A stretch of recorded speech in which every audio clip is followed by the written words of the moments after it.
Some discoveries change history. Others question if we ever understood it at all. Across deserts, tombs, and frozen valleys, archaeologists keep uncovering things that shouldn't exist. Cities without streets, statues buried upside down, tombs that align with dying stars. Each one feels less like a ruin and more like a message. A reminder that the ancient world was far stranger and far more alive than we've ever imagined. Tonight, we're following the trail of 25 discoveries that defy explanation and whisper the tomb of the golden tongues, Egypt. In the desert silence of ancient Egypt, there are tombs that speak, not with words but with gold. Archaeologists working near Alexandria uncovered something that would unsettle even the most seasoned excavators: mummified remains with thin sheets of gold placed carefully inside their mouths. Each one shaped like a human tongue. They called it the Tomb of the Golden Tongues. At first, the discovery seemed almost poetic, a final tribute to the dead. But as the layers of sand gave way to history, it became clear that this was more than a symbolic gesture.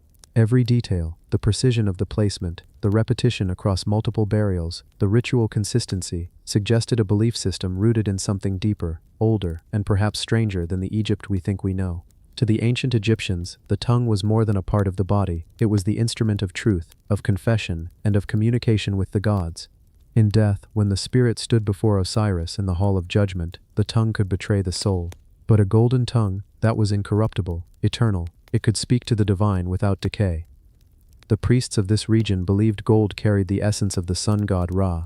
To place it within the mouth of the deceased was to ensure that even in the darkness of the underworld, the soul could still speak light. It was protection and privilege reserved for those who could afford eternity. Yet what puzzled archaeologists wasn't just who these people were, but why this specific ritual appeared suddenly and then vanished without trace. Some of the burials date back nearly 2,000 years, overlapping with the Greco-Roman period in Egypt, a time when old Egyptian faiths were blending with new influences. Some mummies were wrapped in linen that bore Greek patterns. Others had faces painted in Roman style. But the golden tongues remained uniquely Egyptian. It was a strange hybrid, half tradition, half adaptation. The ancient world was changing, and even death was being rewritten. The tomb itself lay hidden beneath layers of collapsed stone, its entrance sealed, its chambers silent. When the archaeologists first opened the sarcophagi, the golden glimmer under the lamplight must have felt like a whisper from another age. Some tongues were pure foil, others embossed with intricate markings, almost like inscriptions too fine to read. Were they symbolic words, or actual names meant to be spoken in the afterlife? In ancient funerary texts, it is said that the soul must recite sacred spells to pass through the gates of the underworld. If the mouth were destroyed, or if the person were buried without a voice, they would be trapped forever in silence. So maybe these tongues weren't decoration, maybe they were keys, each one tuned to a ritual phrase lost to time. One mummy, believed to be that of a high priest, was found alongside golden amulets shaped like scarabs and serpents, guardians of rebirth. Another, a woman wrapped in fine linen, had a mask with inlaid eyes of obsidian and glass, the gaze still haunting after 2 millennia. Were these individuals part of a secret sect? A priesthood that merged Egyptian ritual with Greek mysticism? Or were they common people clinging to the last remnants of an ancient faith? Scientists later studied traces of adhesive and resin used to attach the gold, revealing that it was applied carefully after death, during the embalming process. The placement wasn't random. It followed an exact ritual order, suggesting trained mortuary priests carried out the practice, possibly as part of an esoteric funerary code known only to a few. What's more curious, some of the golden tongues were made of impure gold, mixed with copper. Was this intentional? Ancient Egyptians associated red gold with divine blood, the energy of life itself. Perhaps they believed it gave the dead vitality in the realm beyond. In other cases, the tongues were pure and thin, almost fragile, as if meant for children or servants, their gold only symbolic. Even today, the mystery lingers. Why did this ritual appear in specific regions and not others? Why tongues and not hearts, eyes, or hands? Was this the final echo of an ancient spell meant to give speech to the dead, or a response to an epidemic that left people fearing their loved ones would never speak again in the afterlife? Beneath the sands of Egypt, answers are rarely complete. Each discovery opens another question. The tomb of the golden tongues remains a haunting symbol of humanity's oldest desire to be heard, even after death. And maybe that's what makes this discovery so powerful. Because across thousands of years, empires have fallen, languages have died, and cities have turned to dust. But these small tongues of gold still glimmer in the dark, whispering one message from the past. The voice of the soul never fades. The Pyramid of the Forgotten Queen.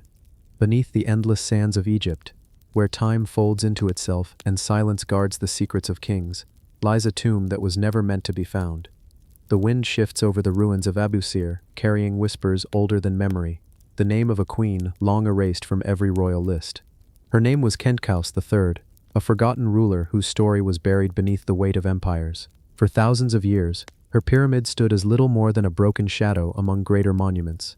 Around her rose the tombs of men, pharaohs and priests, generals and builders, but her resting place, small and unassuming, hid a mystery that would challenge everything we thought we knew about Egypt's past. It was 2015 when archaeologists, digging through layers of sand near Abusir, struck something unusual. The chamber wasn't grand, there were no towering statues, no golden corridors, but the stones carried marks, royal inscriptions, the kind reserved only for queens. As dust fell away, the name emerged, Khentkaus, a lineage title, but not the one from Giza, not the one known to history. This was someone else, a queen lost between dynasties, erased from the records but remembered in stone. What the team had found wasn't just another tomb, it was a bridge, a missing link between two eras of Egyptian power, a moment when the rule of gods gave way to the rule of humans. The queen's burial goods, though modest, told a story of reverence and rebellion.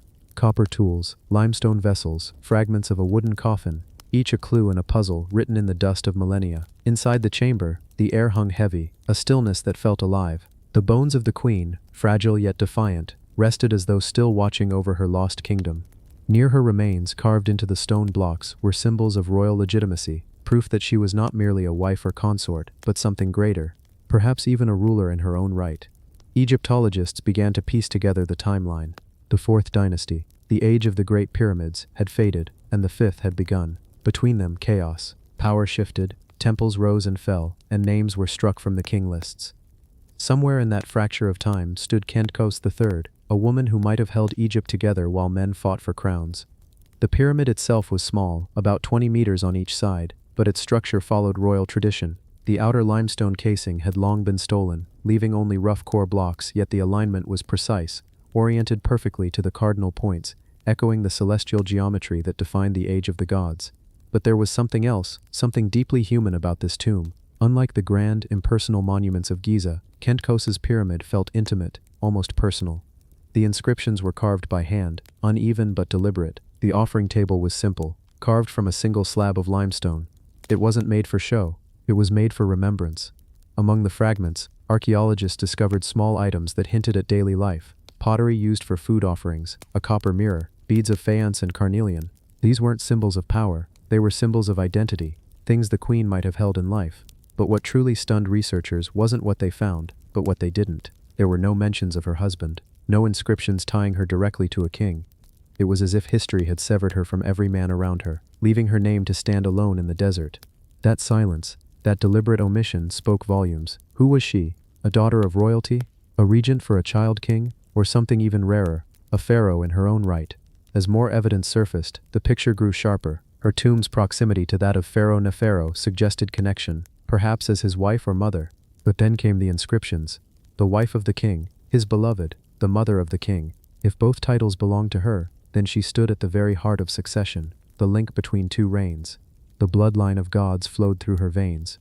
For centuries, her pyramid crumbled quietly, hidden beneath shifting dunes. The world forgot her name, even as her stones watched over passing caravans, sandstorms, and soldiers of empires yet unborn. But perhaps that's what she wanted, to rest beyond the reach of politics, remembered not as a queen but as a guardian of transition. Because around the time of her death, Egypt itself was changing. The old divine kingship was dying, and a new idea of rule was taking shape. One based not only on godhood, but on administration, faith, and continuity. Khentkaus III may have been the silent bridge that allowed that change to survive. When her tomb was finally opened, it was not with fanfare, but with quiet reverence. The archaeologists who entered described it as peaceful, like stepping into a room that had been waiting patiently for its story to be told.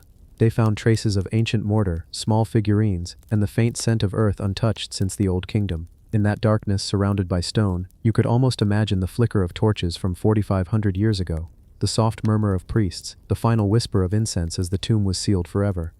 What remains today is not much. Just a cluster of stones, a few hieroglyphs, and the name of a queen almost lost to time. But for those who listen closely, it tells a story as grand as any pyramid, of power, loss, and the fragile immortality of memory. Because every monument, no matter how mighty, begins as a single heartbeat and ends as dust. Yet through that dust, Kinkaus III speaks again. Not through gold, not through conquest, but through endurance. Her pyramid may be small, her name almost forgotten, but her legacy, carved in the silence between dynasties, still echoes through the sands of Egypt. The fortress of the desert falcons. The desert keeps its own kind of silence, not empty, but ancient. Every gust of wind over the dunes carries whispers of the empires that once ruled here, echoes of hooves, swords and prayers, long since buried beneath the sand. In the heart of the Syrian wilderness stands a fortress unlike any other, Qasr al-Hayr, a citadel built not only of stone but of purpose, defiance, and forgotten faith. To the untrained eye it is merely a ruin, weathered walls half buried in dust. But for those who look deeper, Qasr al-Hayr is something extraordinary, a crossroads between civilizations, a symbol of how humans learned to survive in one of the harshest places on Earth. Centuries ago, this land was not a wasteland. The desert was alive, crossed by caravans of silk and spice, pilgrims and warriors, kings and thieves. It was the beating artery of the early Islamic world, and somewhere along that artery stood this fortress, a place of refuge, of control, and perhaps of mystery. Built in the early 8th century under the Umayyad Caliphate, Qasr al-Hayr came in two forms, al-Hayr al-Sharqi in the east, and al-Hayr al-Gharbi in the west, twin fortresses separated by vast expanses of emptiness. Their names meant the castle of the desert falcons, and the image fits perfectly, proud, solitary, and sharp-eyed, watching the sands for both enemies and opportunity. But here's where things grow strange. For years scholars couldn't agree on what these fortresses were actually for. They weren't military strongholds, their walls were too delicate for true defense. They weren't simple palaces either. Their size and design suggested something more complex. Some believed they were royal retreats, desert lodges where caliphs could escape the intrigues of Damascus, hunt gazelles, and watch the stars. Others saw them as administrative hubs, meant to oversee trade routes and protect nomads who pledged loyalty to the empire. And then there are those who whisper a more mysterious theory, that Qasr al-Hayr was part of a vast astronomical and spiritual network stretching across the sands, built to align with the sun, the wind, and the movement of the stars. When archaeologists began exploring its crumbling walls in the 20th century, they discovered something extraordinary, a water system, buried beneath the earth, that shouldn't have existed in such a place. Deep channels and cisterns, fed by underground springs and ancient dams, once brought life to this arid world. Around the fortress, the desert would have bloomed with orchards, palms, and small farms, an oasis carved by human ingenuity. Inside the walls, the layout revealed both luxury and precision. Intricately carved arches, geometric frescoes, and fragments of mosaic hinted that this was not a simple fort. The design was deliberate, symmetrical, elegant, echoing the architecture of Damascus itself. The great courtyard, ringed with rooms and towers, spoke of royal gatherings and foreign guests. But among the ruins, something else was found. Falcon carvings, etched into plaster and stone. Not decorative, but symbolic. The falcon, in ancient desert lore, represented kingship, vigilance, and divine authority. Some believe these carvings linked Qasr al-Hayr to older Arabian traditions, where rulers were seen as guardians between the earth and the sky, between tribe and empire. And so, Qasr al-Hayr might have been more than a fortress. It might have been a ritual boundary, a meeting point between the desert's ancient spirit and the empire's rising faith.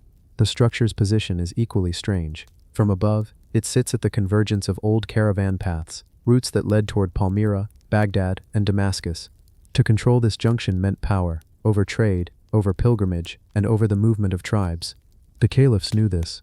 To them, the desert was not emptiness. It was a living, breathing map of influence. Yet today, the fortress stands half swallowed by sand. Its towers are broken, its courtyards empty. The echoes of falcons have faded to wind. But when the light of dawn hits the ruins, you can still feel its pulse, a faint heartbeat under the dust.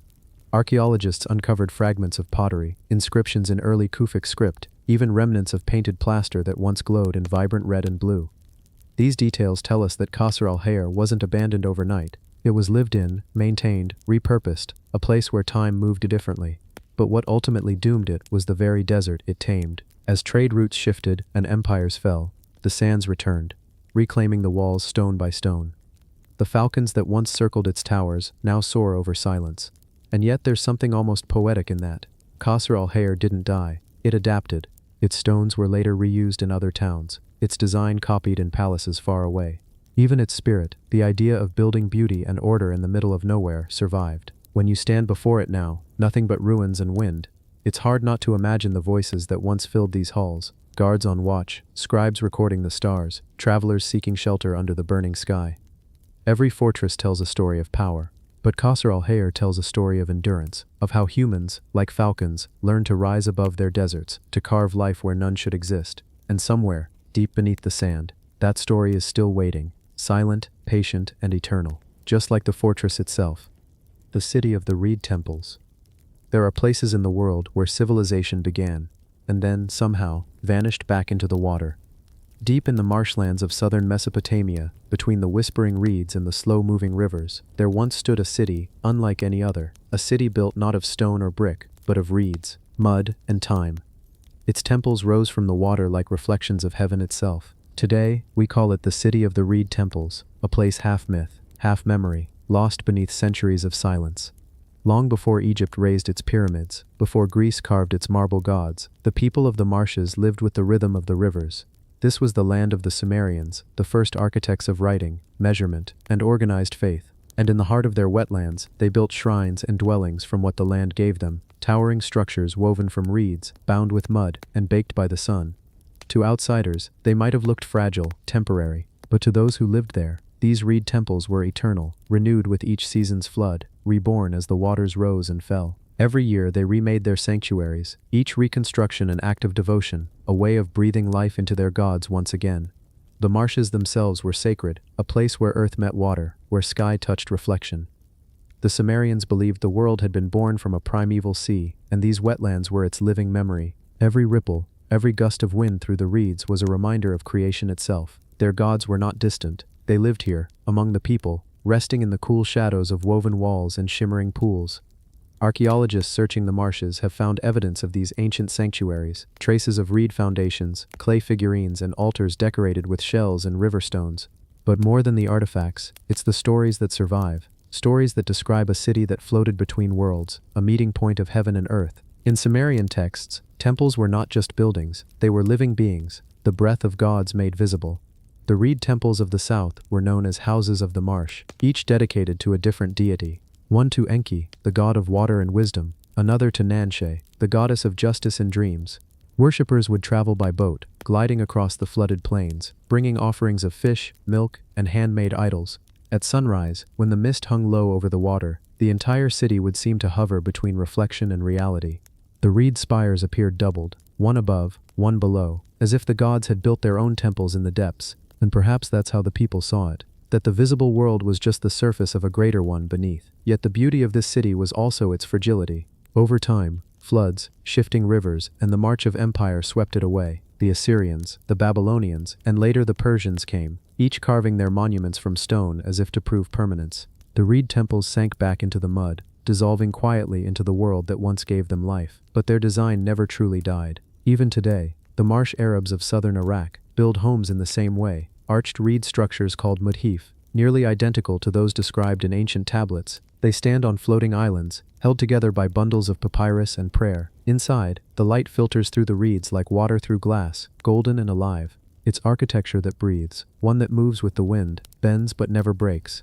Modern archaeologists and anthropologists visiting these marshes say it feels like walking through time, like stepping into a photograph of the first cities. The people still build with the same rhythm, tell the same stories, and look to the same horizon that their ancestors once worshipped. And here's the mystery. Some researchers believe the reed temples of the marshes were the true inspiration for the ziggurats, the massive stepped pyramids that later dominated Mesopotamian cities. What began as a humble reed shrine in the water may have evolved, over centuries, into monumental towers of baked brick temples that reached for the heavens. In that sense, the city of the reed temples was the seed of civilization itself. But there's another layer to this, one that still puzzles historians. Deep within cuneiform texts, there are mentions of a sacred city called Eridu, said to be the first city of the gods. Its temples, the texts say, were built upon the waters, and its god, Enki, ruled from beneath the waves. Excavations have found ruins near modern Tel Abu Shafrain that match this description, and within them, remnants of ancient reed impressions still visible in the clay.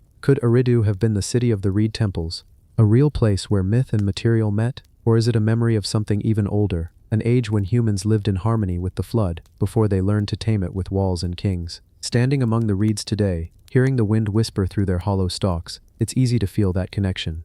The air smells of salt and water, of age and rebirth. You can almost imagine priests walking along narrow reed bridges, chanting hymns to the sound of rippling water, their reflections flickering beneath them like ghosts. In the stillness, the marshes don't feel empty, they feel alive. Every shimmer of the surface hides something ancient, maybe not stones or treasures, but something older, the first rhythm of civilization still echoing softly beneath the waves. The city of the reed temples is gone, but its soul remains, floating on the water, whispering through the reeds, reminding us that the earliest temples weren't meant to last forever. They were meant to breathe, and perhaps that's why we remember them at all. Because in a world obsessed with permanence, they taught us that the most sacred things are the ones that return to nature and rise again with the flood. The Cave of the Sleeping Giants. In the rugged heart of the Mediterranean, where the wind moves through limestone hills and ancient stones whisper to the sea, lies a land older than Rome, older than Greece, a place where legends of giants still echo through the mountains. Sardinia.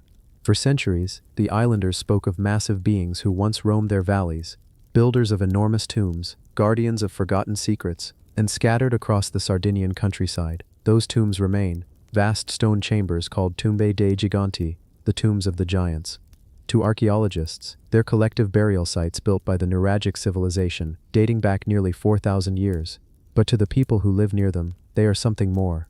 Sleeping places of the ancient ones, a race of beings who were too large to be forgotten, too strange to be explained. When you stand before one of these tombs, the first thing you feel is scale. A massive curved stone facade stretches across the landscape like the ribs of the earth itself. At the center stands a great upright slab, taller than a man, marked by a small doorway, a portal into darkness.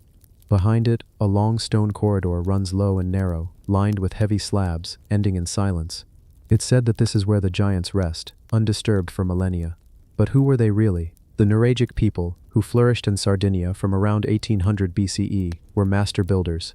They raised enormous stone towers called nuragi, circular fortresses built from massive blocks without mortar. Over 7,000 of these structures still stand across the island, silent and enduring. Yet even among their achievements, the tombs of the giants stand apart, not just in scale, but in mystery. Archaeologists describe them as communal graves, where multiple individuals were buried together, perhaps families, clans, or entire lineages. Offerings of food, pottery, and tools have been found inside, suggesting rituals of passage, feasts of remembrance. Yet the myths tell a deeper story. Local shepherds say that, long ago, these were not graves for humans at all, but beds for the ancients. The Nuragic people, according to legend, lived side by side with beings of immense size, the Janas and Giganti, who built with stones humans could barely lift. When these giants died, the people buried them with honor, sealing their spirits beneath the hills. Some say that even now, their breath moves through the cracks of the stones, making the wind sing. One of the most striking things about these tombs is their shape. Seen from above, they resemble a bull's head, with the wide curved facade forming the horns, and the burial corridor as the body. The bull, a symbol of strength and fertility, was sacred across ancient Mediterranean cultures. To the Nuragic people, it may have represented a connection between life, death, and the rebirth of the soul. The tombs weren't just for the dead, they were designed for eternal return. But there's another mystery, an energy that locals still speak of today. Visitors say that standing inside these tombs feels charged. Compasses falter, and the air vibrates faintly, like the hum of distant thunder. Researchers who've brought electromagnetic sensors have recorded strange fluctuations, particularly near the central stele, as if the stones themselves retained some forgotten resonance.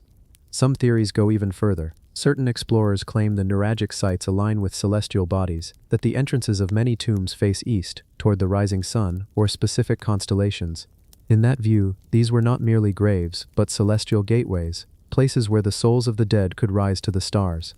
At dawn, when the light creeps across the horizon, the facade of the tomb seems to awaken. The sunlight spills through the narrow portal, illuminating the interior just long enough to touch the back wall, a symbolic rebirth. Each new sunrise rekindled the journey of those who rested within. As modern excavation continues, archaeologists have found bones of unusually tall individuals buried near some tombs, men and women exceeding 2 meters in height, far above the average stature of the Bronze Age. It's not proof of giants, but it adds to the island's strange reputation. For generations, farmers claimed to unearth enormous femurs, skulls, and teeth, often reburied or quietly lost. Whether myth or misunderstood fact, the idea of giants has never fully left Sardinia's soil, but perhaps the real giants here were human, those who built in harmony with the landscape, who saw death not as an end but as a transformation. The Nuragic culture remains one of Europe's great enigmas, no written language, no clear origin, and no certain end. they simply disappeared, leaving behind their towers, their tombs, and a silence as ancient as stone. When you walk among the tombs of the giants, you feel that silence. The wind moves differently there, slower, heavier, almost reverent. The stones seem to lean inward, as if listening to something beneath the earth. And in that moment, it's easy to believe the old stories, that beneath your feet, something vast is merely sleeping. Some say the giants will rise again when the world forgets their name completely. Others say they never left, that they live on in the mountains, unseen, guarding the island that once belonged to them. Whatever the truth, the cave of the sleeping giants reminds us that history isn't always written in books. Sometimes it's carved in stone, whispered through myths, and buried in the soil, waiting for someone, perhaps you, to listen. And maybe that's what these tombs truly are. Not graves for the dead, but echo chambers for memory. A reminder that the earth itself remembers what we forget. In Sardinia, the giants may still be sleeping, but their story, once heard, never fades. The city of the forgotten steppe. Beneath the blistering sun of the Karakum Desert, where dunes shift like waves, and the wind erases every footprint, archaeologists uncovered something no one expected: the remains of a lost metropolis, hidden beneath the sands for over 4,000 years. They call it Gunur Tepe, the Grey Hill, but to those who've stood among its ruins, it feels more like a mirage turned to stone, a city built by forgotten hands, in a land no one was supposed to live in. Imagine the scene: endless steppe, a horizon trembling with heat, and then suddenly, walls, towers and temples carved from mud brick, stretching across nearly 50 hectares. Here, long before Persia or Greece, a people rose and vanished, leaving behind one of the strangest civilizations ever found, the Oxus civilization, or Bactria Margiana archaeological complex.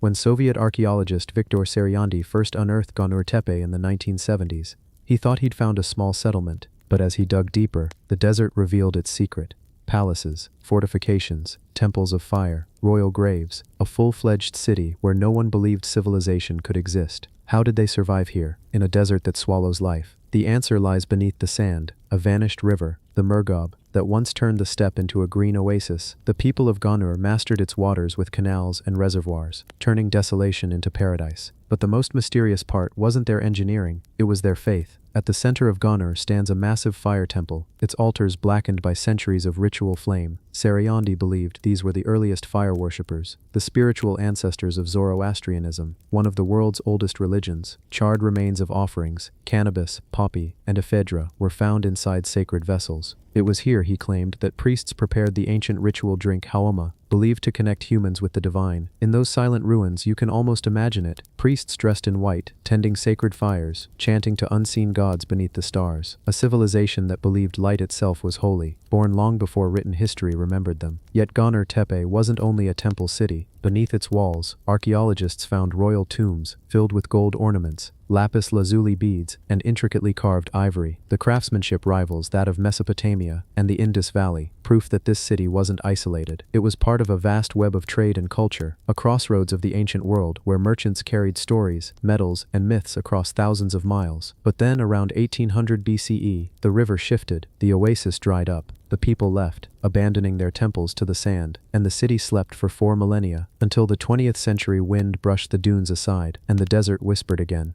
Even now, Gunur Tepe refuses to explain itself. No writing, no records, just fragments of ritual vessels and strange symbols, spirals, stars, and flames. It's as if they wanted to be remembered through mystery, not language. Some researchers believe Gunur Tepe may have been the birthplace of myth itself, the cradle from which Indo-Iranian legends emerged, its gods of fire, its holy drink, its obsession with purity and the stars. All these ideas later shaped the religions of Persia and beyond. Others wonder if it was more than myth, if its people vanished not from drought, but from something else entirely. In satellite imagery, you can see circular patterns beyond the main site, massive earthworks that don't fit normal settlement plans. Some believe they were ceremonial fields, others think defensive rings, and a few, perhaps signs of something the ancients feared coming from the sky. When night falls on Gunur Tepe, the temperature drops, and the wind sighs through broken walls. The stars blaze with the same cold fire that once burned on their altars. It's easy, standing there, to feel the weight of all that time, to realize that beneath your feet lies a city that should not have existed,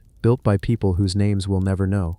And yet everything about it feels familiar: the worship of light, the search for order in chaos, the belief that something eternal lives beyond the desert. It's as if the people of Gunur Tepe whispered their truth to the wind, and the wind carried it through centuries, reshaping it into new myths, new faiths, new dreams. When archaeologists brush dust from a burned altar or lift a polished bead from the sand, They're not just finding relics, they're touching the thoughts of a civilization that refused to die quietly.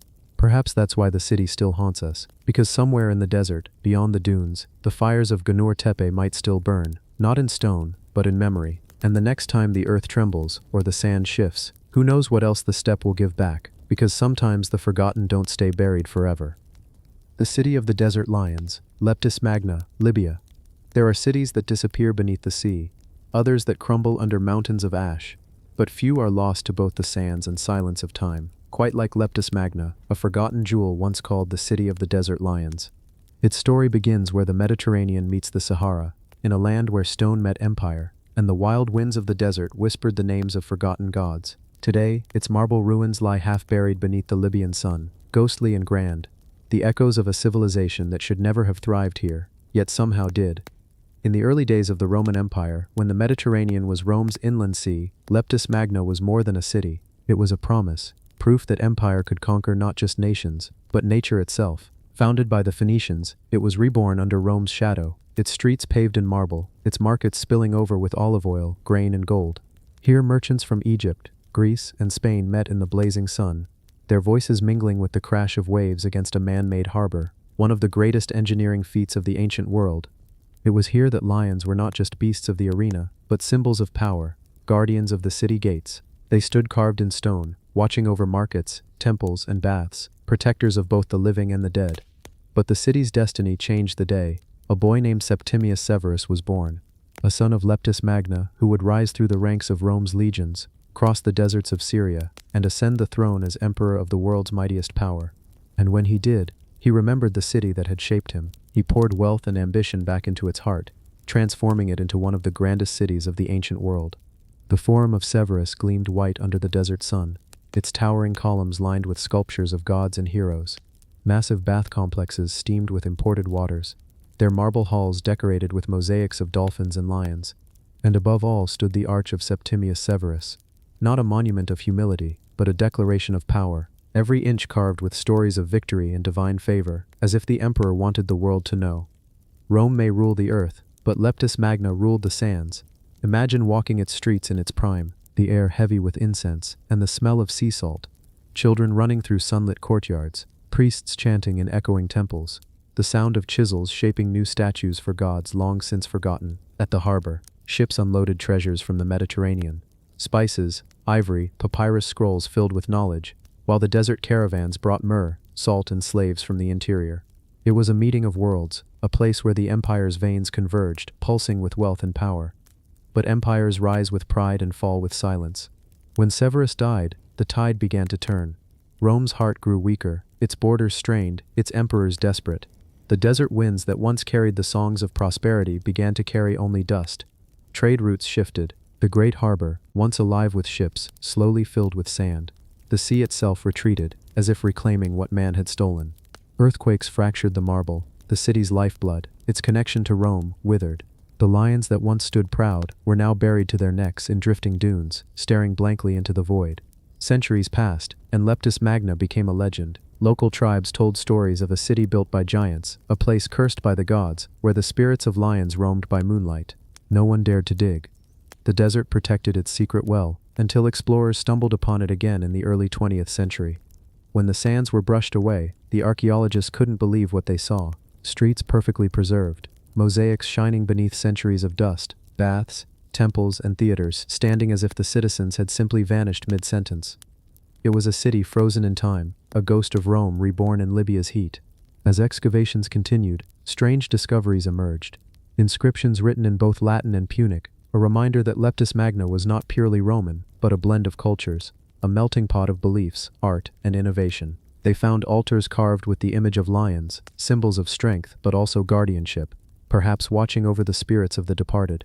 Archaeologists even unearthed traces of an underground aqueduct system, tunnels so advanced that some engineers today struggle to explain their precision.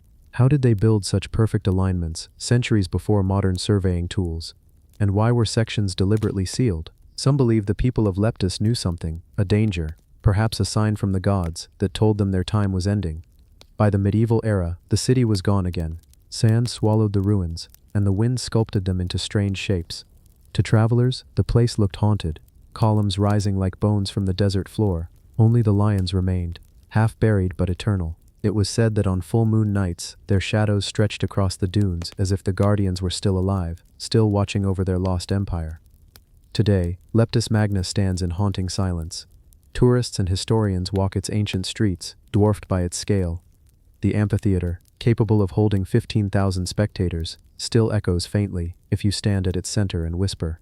The markets remain defined by perfectly cut arches, their stones glowing gold under sunset. Even the great arch of Septimius Severus, though scarred by time, remains defiant, its carvings crisp, its message clear. Glory may fade, but greatness endures.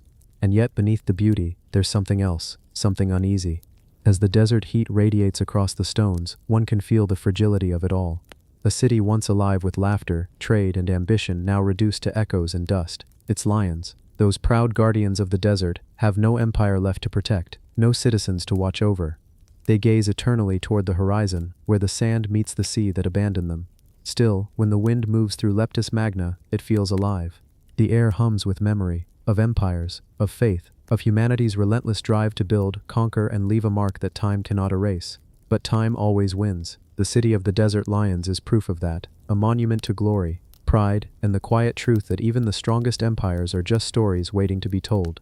So when you see the photographs of its ruins, when you look at the perfect columns, the cracked mosaics, the statues of lions gazing through eternity, remember this: every empire believes it will last forever. Every builder thinks their stone will outlive the wind. But someday, the sands will come for us all, and only the lions will remain, watching, guarding, waiting beneath the desert sun. The city of the cliff dwellers, Mesa Verde, USA. There are places where time doesn't pass, it just waits. Hidden in the red canyons of the American Southwest, carved into sheer cliffs of sandstone, lies a city that shouldn't exist, and yet it does. They call it Mesa Verde, the city of the cliff dwellers. A place where stone met sky, where people built homes in the sides of mountains, not to escape their enemies, but perhaps to be closer to their gods. For centuries the world forgot them, but the wind never did. High above the valleys of Colorado, the ancestral Puebloans, once known as the Anasazi, built one of the most astonishing settlements in human history. Hundreds of rooms stacked inside hollowed-out cliffs, some perched hundreds of feet above the canyon floor, balconies, towers, and circular chambers, called kivas, carved into the living rock. It wasn't just a village. It was a civilization that turned the cliffs themselves into temples. Imagine walking there 900 years ago. The air dry and still, the walls glowing gold in the evening light, smoke rising from hearths built into the stone, children laughing as they climb wooden ladders that lead from one level to another, women grinding corn, men carving stone tools, elders whispering prayers into the wind. From afar, the settlement seems hidden, almost camouflaged, as if the cliffs themselves wanted to protect it. But why build a city here, suspended between earth and sky? For centuries, archaeologists have asked that question. Some believe it was for defense, a safe haven from rival tribes. Others say it was for the sun, perfectly positioned to capture warmth in winter and shade in summer. But to the Pueblo people's descendants, it was something deeper, spiritual. The cliffs were alive, they say. The stone was sacred. To live within it was to live inside the heart of the world. The story of Mesa Verde begins around 600 CE, when small farming families settled on the mesas, flat-topped plateaus surrounded by canyons. They planted corn, beans, and squash, crops that needed little water but offered life in a harsh landscape. Over generations, these people became master builders. At first, they built simple pit houses, then stone villages on the mesa tops, and finally, around the 12th century, they began to move into the cliffs. The result was breathtaking. Entire cities tucked into the canyon walls, cliff palace, spruce tree house, balcony house, some with over 150 rooms, others with watchtowers, ceremonial chambers, and storage rooms carved into the rock. They built with precision. Each stone fitted perfectly, each room aligned with the path of the sun. At dawn, sunlight would slip across the walls and light the kivas, as if the builders had designed them to greet the first light of every day. For nearly 700 years, life flourished here. Art, agriculture, ceremony, all blended into one rhythm with the land. The people hunted deer and rabbit, grew corn, painted pottery with intricate black and white designs. They traded with distant tribes, carrying turquoise, shells, and feathers across hundreds of miles. And every evening, when the desert cooled, they gathered around fires and told stories. Stories about the ancestors who came from beneath the earth, who rose through the kiva to the world above. But then, something changed. Around the year 1300, the fires went out, the ladders were pulled up, and the city of the cliff dwellers fell silent. No one knows exactly why. Some say drought, others say war, famine, or spiritual crisis. Tree ring studies show that a severe drought struck the region in the late 1200s, the worst in centuries. Perhaps the crops failed, the water vanished, and the people had no choice but to leave. But others believe something else happened, something deeper. Archaeologists found signs that the move was not sudden but planned. Walls sealed, storage rooms emptied, pottery carefully placed, as if in offering. And on some walls, mysterious handprints, painted in red, black, and white. Were they farewells or warnings? The Pueblo descendants, the Hopi, Zuni, and others tell a different story. They say their ancestors didn't vanish, they moved on. Guided by the spirits, they left Mesa Verde to continue a sacred migration, a journey toward balance with the world. To them, the cliff dwellings were never abandoned, they were completed. The people fulfilled their purpose, then returned to the earth. When explorers rediscovered Mesa Verde in the late 1800s, they were stunned. The first photographs looked unreal, a full city suspended in stone, untouched for centuries. Everything was preserved, ladders still leaning against walls, tools left as if their owners would return any moment. The world called it an American Machu Picchu, but to the descendants of its builders, it was never lost. It had always been there, watching. Today, walking through Cliff Palace feels like stepping into a dream. You can stand beneath a 700-year-old tower and feel the weight of silence, a silence filled not with emptiness but memory. In the kivas, you can still see the sipapu, the small hole in the floor representing the portal from which their ancestors emerged into this world. Each stone, each carving, each footprint in the dust, all part of a sacred story. Archaeologists say the people of Mesa Verde were innovators, brilliant engineers who built cities where no one else dared. But to their descendants they were something greater, spiritual architects. They built harmony, not just homes. They lived in balance, not just in walls.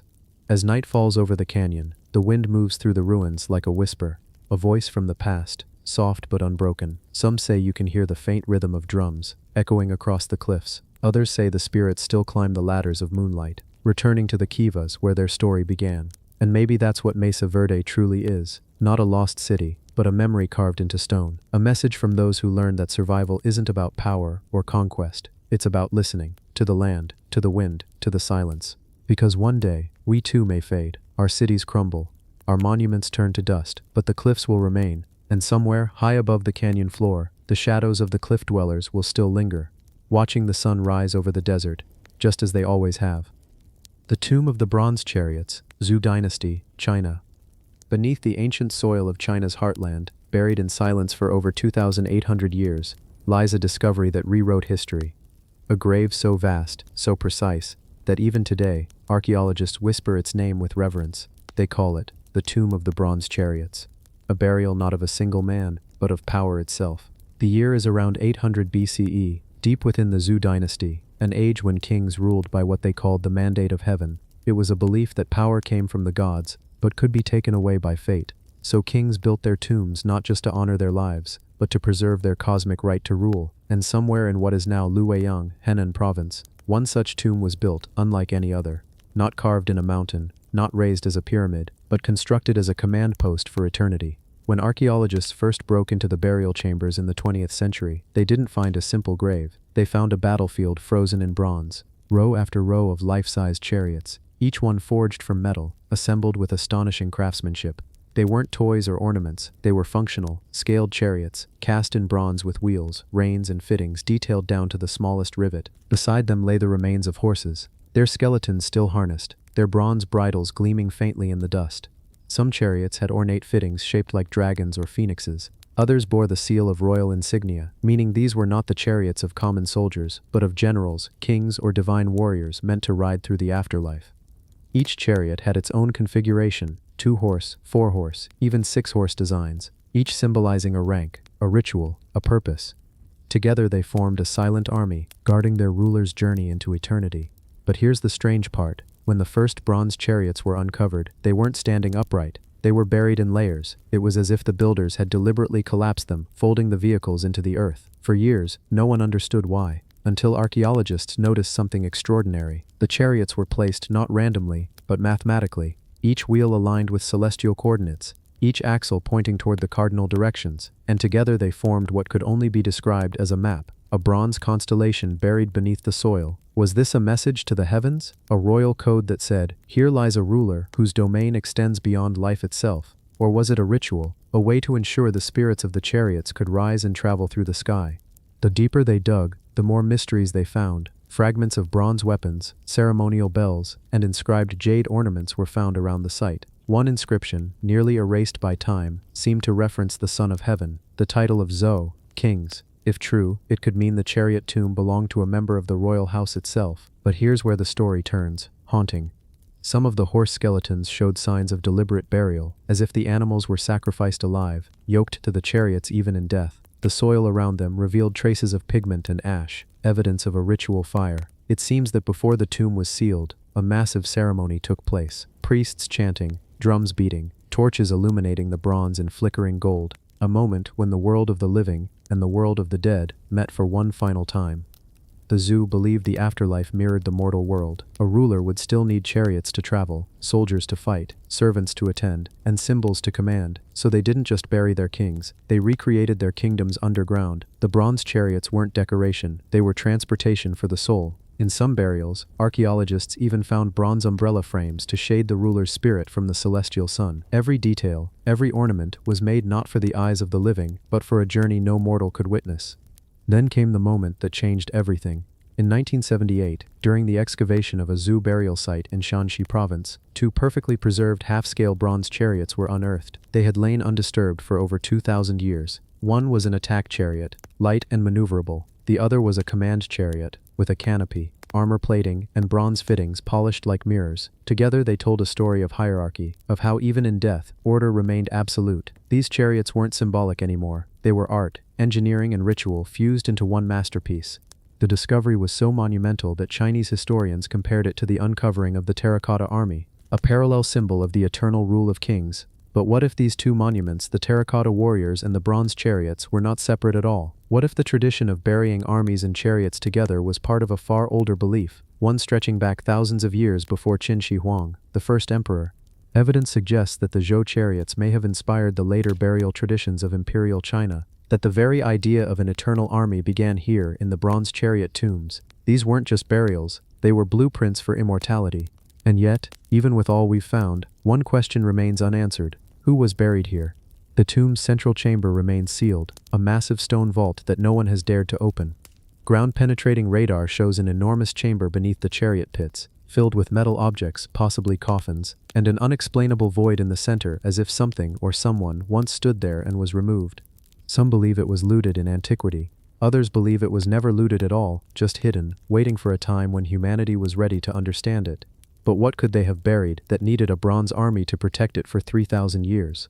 There's a legend in ancient Chinese texts of a king whose chariot could fly, a ruler who commanded storms and lightning, riding across the heavens on wheels of metal. Could that myth have come from here, from the gleam of bronze wheels half buried in the dark? Some historians think the chariots were more than royal property. They were sacred machines, vessels meant to bridge earth and sky, and when the ruler died, the chariots weren't buried to rot. They were anchored, to hold open the gate between worlds. Today, the tomb of the bronze chariots stands as a museum site, a silent testament to the genius and mystery of the Zhou. Visitors walk above glass floors, staring down at wheels, axles, and harnesses that once shimmered like molten sunlight. The chariots no longer move, but in a way they never stopped, because the story they carry still rolls through time. It's a reminder that technology, faith, and power have always been intertwined, that even in 800 BCE, people dreamed of movement beyond the grave, and that perhaps, in the stillness of those bronze wheels, something ancient, something eternal, still waits to turn again. The city of the desert wells. Beneath the burning heart of Arabia, where dunes stretch like oceans of fire and the horizon ripples in heat, there once stood a city unlike any other, a city built not beside a river, nor upon the sea, but upon the wells of the desert itself. This was Marib, the lost jewel of the ancient kingdom of Sheba. It is said that Marib was so rich that even its air smelled of incense, its streets lined with stone and gold, a place where kings bargained not for power, but for water. And in this land of sand, water was life, it was currency, it was civilization itself. When modern archaeologists began to unearth Marib in the 20th century, they didn't expect much. After all, the region had been abandoned for centuries, a ghost in the desert, swallowed by shifting dunes. But what they found shattered every assumption. Hidden beneath layers of sand and silence lay the remains of massive stone wells, carved with a precision that seemed impossible for a city over 3,000 years old. Each well descended deep into the earth, lined with smooth-cut stone, spiral stairways, and intricate channels that directed water into vast underground reservoirs. Some shafts went down over 60 meters, and yet their symmetry remained perfect, as if engineered by machines. It was an ancient miracle of hydrology, the city of the desert wells. But how did such a civilization thrive here, in one of the harshest environments on Earth? The secret lay not just in the wells, but in the people who built them. They were the Sabaeans, the legendary people of Sheba, the same Sheba of biblical fame, whose queen once traveled across the desert to meet King Solomon, bringing gifts of gold, incense, and wisdom. In their homeland of Merib, they created one of the most advanced water systems of the ancient world. Their crowning achievement was the Merib Dam, a colossal stone structure that harnessed floodwaters from the nearby valleys. From this dam spread a network of canals that turned barren plains into fields of green. But the wells, those ancient shafts, were the beating heart of it all. Each one connected to an invisible labyrinth beneath the sand. Tunnels, chambers, and water conduits carved by hand. The Sabaeans didn't just survive the desert, they tamed it. And yet, the story of Merib is not one of triumph alone, it is a tale of balance and collapse.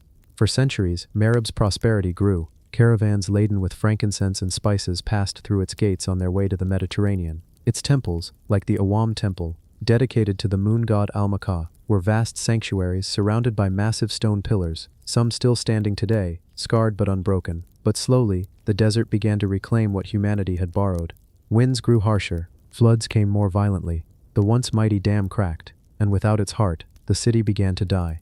As the irrigation systems failed, the fields turned to dust, the wells dried, and the great city of the desert wells, once a beacon of life, was left to crumble beneath the sand it had conquered. Centuries passed. Traders forgot its name. Its ruins became whispers in scripture, described as the home of the people of Sheba, destroyed for their arrogance and neglect. Even the Quran speaks of them, a people blessed with gardens on both sides of their land, until they turned away from gratitude and their dam was broken. The text says, "We sent upon them the flood of the dam, and replaced their 2 gardens with bitter fruit and thorny shrubs." Whether divine punishment or natural disaster, the result was the same. Merib vanished, but not forever. In the late 1900s, when archaeologists began their careful excavations, they found something astonishing beneath the ruins, a chamber of wells, still intact. The stones were perfectly cut, fitted so tightly that even after thousands of years, sand had barely penetrated the seams. Some contained traces of mineral deposits, showing that water had flowed through them long after the surface city was abandoned. In one shaft, divers found wooden remains of a pulley system, carbon dated to over 2,800 years old, possibly the earliest evidence of complex lifting technology in the Arabian Peninsula. It suggested that the Sabaeans not only built their wells deep, but also had the tools to draw water from incredible depths. The city, it seemed, was an engineering marvel long before the world had words for it. Yet the deeper they explored, the stranger it became. In several wells, archaeologists found symbols etched into the inner walls, geometric patterns, crescent moons, and spiraling lines pointing upward toward the light. No one knows exactly what they mean. Some believe they marked the water levels through the seasons. Others think they were part of ritual, a way of blessing the wells, calling on the gods to keep the lifeblood of the city flowing. And then came the greatest mystery of all. In one of the deepest shafts, explorers discovered a sealed stone door, wedged into the rock, unreachable without modern tools. Behind it, sonar scans revealed a hollow space, a hidden chamber that has never been opened. Was it a ceremonial vault, a forgotten reservoir, or something older, perhaps from a time before the Sabaeans themselves? The desert keeps its secrets.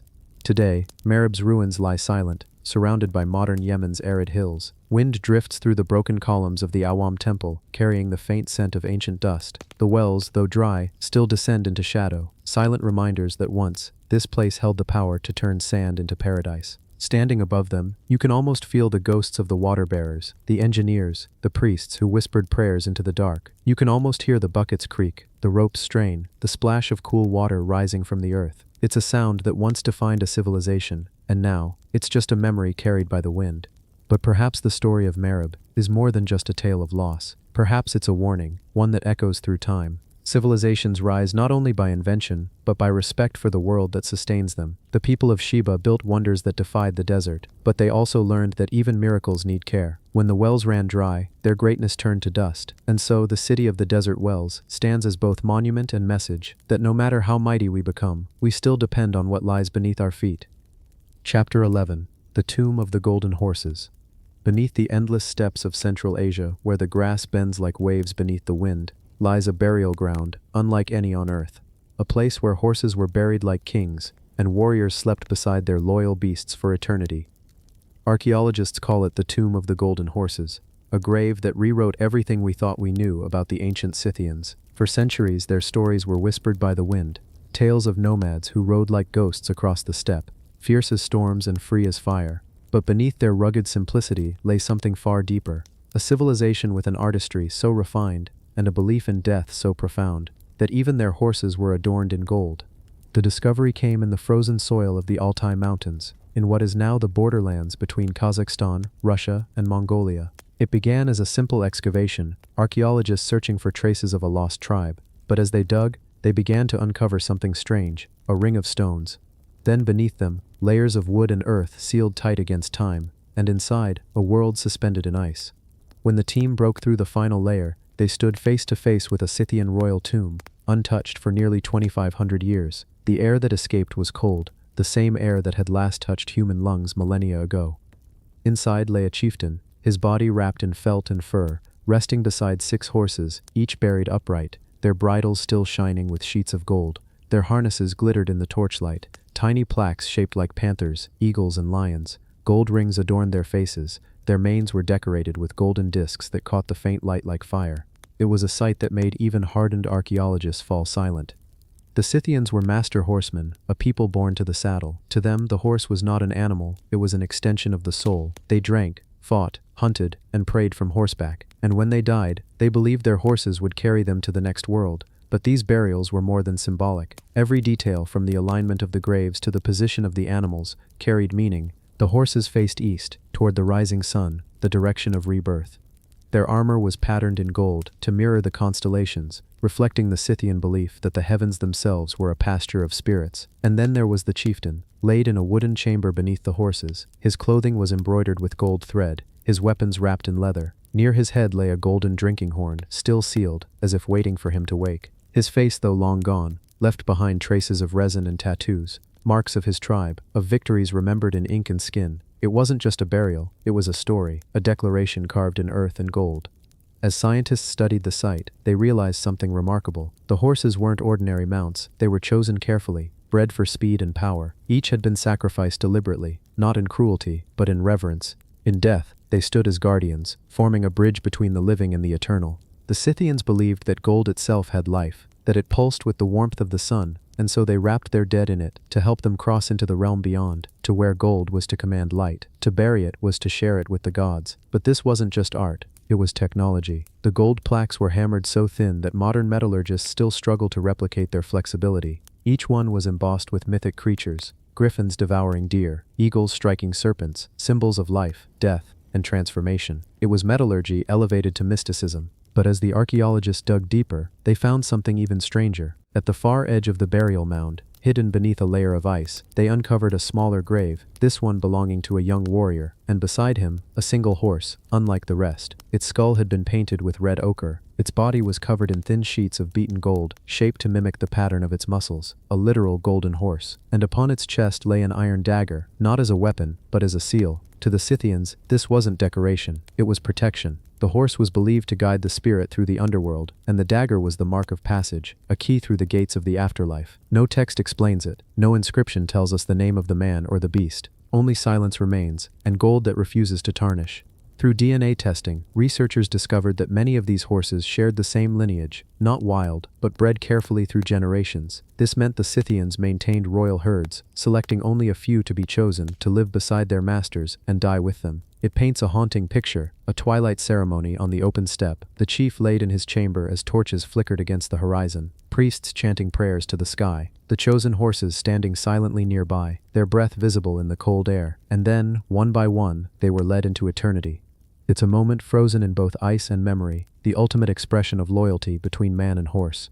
Over the years, dozens of Scythian tombs have been found, from the Pazyryk Valley to the Issyk burial mound, each revealing new wonders, but none captured the imagination quite like the tomb of the golden horses, because in that chamber, art, faith, and death were fused into one radiant vision. Inside those graves, archaeologists found objects that shouldn't exist, felt fabrics still intact after millennia, wood carvings untouched by decay, and even tattoos on preserved skin, showing scenes of animals leaping, fighting, devouring. It was as if time itself had been kept at bay by the frost. And yet, what these artifacts truly represent is not just beauty, but belief. The Scythians believed that life and death were not separate, that every hunt, every storm, every gallop across the steppe, was part of a circle that never ended, and in the quiet of their tombs, they made sure that circle would continue, gilded in sunlight, sealed in ice. Even now, when the frozen ground thaws and the wind moves across the plains, locals say they can sometimes hear the faint echo of hooves, not of living horses, but of those long gone, racing through the afterlife, carrying the souls of their riders toward the dawn. It's a legend, maybe, or perhaps it's memory, the earth itself remembering what humanity forgot. Because here, in this lonely steppe, gold still glimmers beneath the soil, not as treasure, but as a promise. The city of the forgotten towers.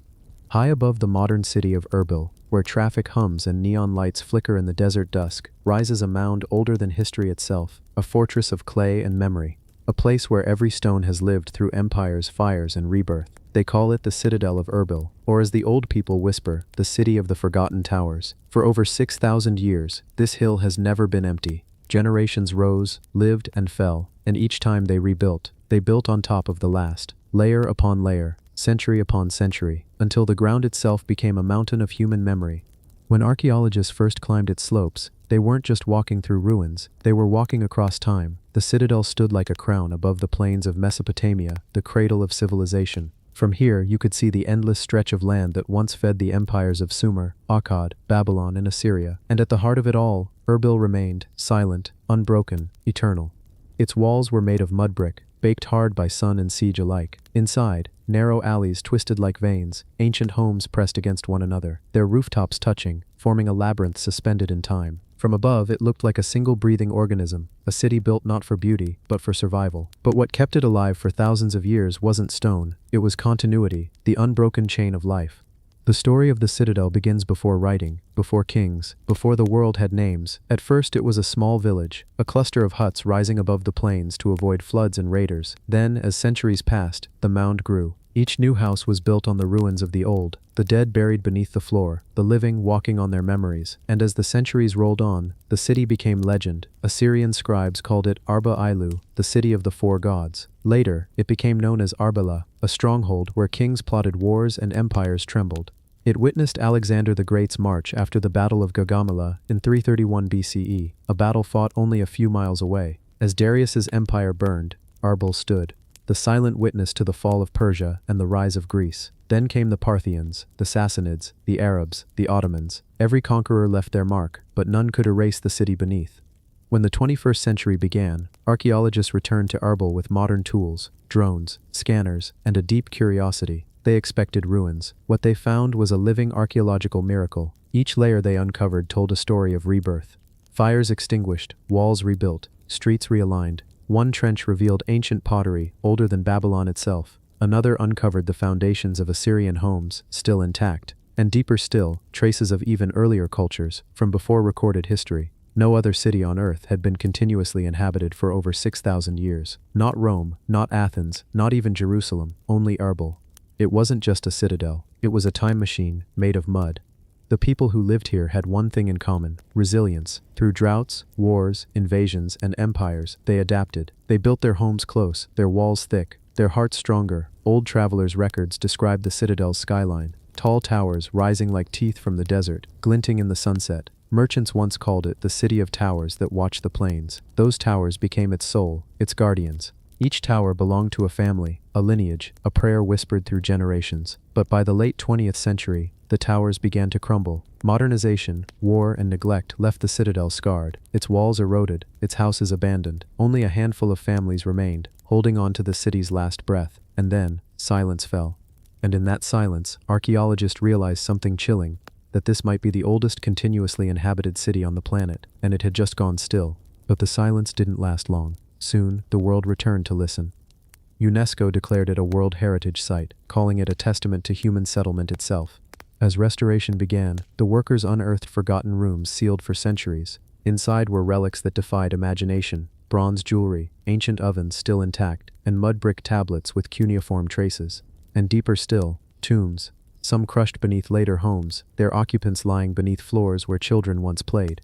Each discovery reminded the world, Erbil was not a ruin, it was a heartbeat. But there's another mystery, one that archaeologists still can't fully explain. At the center of the citadel, under what locals call the House of the Sultan, ground-penetrating scans revealed a series of vertical voids, shafts and chambers, perfectly aligned. Some say they were wells, others think they were ritual towers, used by ancient priests to watch the heavens. When night falls, and the wind sweeps over the plateau, those towers seem to hum, as if the earth itself remembers the chants of forgotten gods. And here's the part that still gives historians chills. Some of the oldest astronomical alignments in Mesopotamia match the orientation of those towers, perfectly facing the stars, Aldebaran and Sirius, used by ancient astronomer priests to track the seasons. It suggests that before Erbil was a city, it was a temple of the sky, a sacred mound where early humans tried to speak to the cosmos. Each culture that lived here reused the same sacred space, the same directions, the same patterns.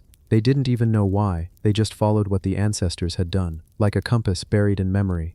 From the Sumerians who prayed to the four winds, to the Assyrians who built watchtowers for their gods, to the Kurds who later called it Kele Huler, the fortress of light, Erbil never stopped living, never stopped believing. Even today, the citadel remains the heart of the modern city. Around it, life continues. Markets, laughter, car horns, and prayers. Above it the towers rise again, rebuilt, reborn, remembering. And when night settles over Kurdistan, the citadel glows. Its golden walls shimmer in the lamplight, and from a distance it looks like a crown floating above the earth. Locals say that sometimes, when the air is still, you can hear whispers from beneath the ground, the echo of children running through ancient streets, or the distant clang of metal from blacksmiths long gone. Maybe it's imagination, or maybe it's the weight of 6,000 years pressing upward, refusing to be forgotten. Because this isn't just an ancient ruin, it's the memory of civilization itself, a living archive of how humans built, fell, and built again. The City of the Stone Faces. High in the mountains of southeastern Turkey, where the wind never stops moving and the air turns cold even in summer, there stands a place that looks almost unreal. A mountaintop covered with fallen heads, massive stone faces of gods, kings, and creatures from an age that has nearly disappeared. This is Mount Nemrut, or as archaeologists call it, Nemrut Dağ, one of the strangest and most mysterious archaeological sites in the world. When explorers first reached it in the 19th century, they thought they were seeing the remains of an alien landscape. Giant heads, some more than 2 meters tall, lay scattered across the mountain. Their expressions were calm, distant, and human, but not quite. Each one represented a god from a forgotten kingdom, their features combining Greek, Persian, and Anatolian traditions. It was unlike anything else ever found in the ancient world. Nemrut Dağ was built more than 2,000 years ago, around 62 BCE, by King Antiochus I, Theos of Commagene, a small but powerful kingdom that stood between the Roman and Parthian empires. Antiochus ruled during a time of shifting borders and constant war. His kingdom was tiny, but he wanted it to be remembered forever, so he built a monument that would outlast every empire around him. He ordered the construction of an enormous artificial mountain, nearly 50 meters high and made entirely of crushed rock. On its slopes he built terraces lined with stone thrones and statues of the gods and of himself. Each statue was placed to face the sunrise or the sunset, perfectly aligned with the movement of the heavens. The mountaintop became a sacred space, a meeting point between heaven and earth, between man and the divine. Antiochus declared that he was part mortal and part god, a bridge between both worlds. His monument was meant to make that idea eternal. The statues were carved from massive limestone blocks. They depicted Antiochus himself, alongside the gods Zeus, Apollo, Hercules, and Commagene, the local goddess of fertility and mountains. In front of them were carved lions and eagles, symbols of power and guardianship. Behind them, inscriptions in Greek detailed Antiochus's vision, that his name and his faith should never be forgotten, and that his soul would live among the stars. Over time, earthquakes shattered the statues. The heads broke from the bodies and rolled down the slopes, where they still rest today, silent, massive, staring out into the horizon. What remains is haunting. It feels as if time stopped halfway through a ritual, leaving everything frozen in place. Archaeologists who study Nemrut say that the mountain is not just a monument, it is a cosmic map. The terraces are positioned to align with specific constellations. On one relief, the lion horoscope, the stars Regulus, Jupiter, and Mars are shown aligned, marking a specific date, July 7, 62 BCE, believed to be the day of the monument's dedication. This shows that Antiochus was deeply involved in astronomy, possibly seeing the stars as the gateway to immortality. Yet, despite all that is visible, one mystery remains hidden: the king's tomb. Antiochus claimed he would be buried somewhere inside the mountain, beneath the tumulus of stones, but no one has ever found it. In the 1950s, archaeologists used ground-penetrating radar and seismic scanning to look beneath the rock pile. They found voids and possible chambers, but because the entire mountain is unstable, digging deeper could destroy it. The tomb, if it exists, is still sealed somewhere inside the artificial hill, untouched for more than 2,000 years. That mystery gives Nemrut Dawn a kind of permanent tension, the feeling that the mountain still hides something monumental. Visitors who climb the steep path at sunrise describe the same thing, the sense that they are being watched. The statues, though broken, still have presence. Their eyes, though damaged, still seem alive. When the morning sun rises behind the heads of the gods, the light cuts across the stone faces, and for a few minutes they glow as if the mountain has woken up. In the evening, as the sun sets behind the western terrace, the scene repeats, the light shifting across the silent heads and then fading again into shadow. This cycle of light and silence is exactly what Antiochus wanted, a daily ritual performed by the universe itself. In the 20th century, Nemrut Daw became a UNESCO World Heritage Site. Teams of conservators worked to stabilize the slopes, catalog the fragments, and digitally reconstruct what the mountain originally looked like. Computer models show the statues standing upright, more than 8 meters tall, with their heads attached and their colors still faintly visible. The effect would have been astonishing, a complete pantheon standing on top of the world, gazing over the valleys below. But what is most fascinating about Nemrut is the fusion of cultures it represents. In one place, you see Greek-style faces, Persian robes, and local Anatolian symbols. It's as if King Antiochus wanted to unite all the religions and empires of his time into one. He even called his gods by combined names, Zeus Oromastes, Apollo Mithras, and Heracles Artanius. To him they were all reflections of the same cosmic power. That idea, the merging of East and West, of divine and human, was revolutionary for its time. It was a philosophy carved in stone, one that would influence the region for centuries. Yet Nemrut was eventually forgotten. The kingdom of Commagene fell under Roman rule, and the mountain became just another lost ruin. Wind, snow, and time eroded the details. Locals spoke of it as the Mountain of the Thousand Heads. Travelers avoided it, believing it was cursed. When modern explorers rediscovered it, they found inscriptions that still read clearly after 2 millennia. One of them contains Antiochus's message to future generations. "Let my memory be honored among men. Let my soul be counted among the stars." That inscription, simple and direct, explains everything. Antiochus knew his kingdom would vanish, his power would fade, and his gods would be forgotten. But he wanted his monument to survive all of it, and it did. Today, Nemrut Daw stands not as a city, not as a temple, but as a statement about human ambition, the need to leave something behind that defies death and time. The faces may be cracked, the statues fallen, but the mountain still commands respect. It still reminds every visitor that civilizations rise, crumble, and are reborn in memory. When you stand there, with the wind blowing cold across the mountaintop, you realize how small everything else feels. You're surrounded by the remains of a man who wanted to be a god, and somehow, by building this, he succeeded. Nemrut is silent now. No priests climb its steps, no fires burn on its altars.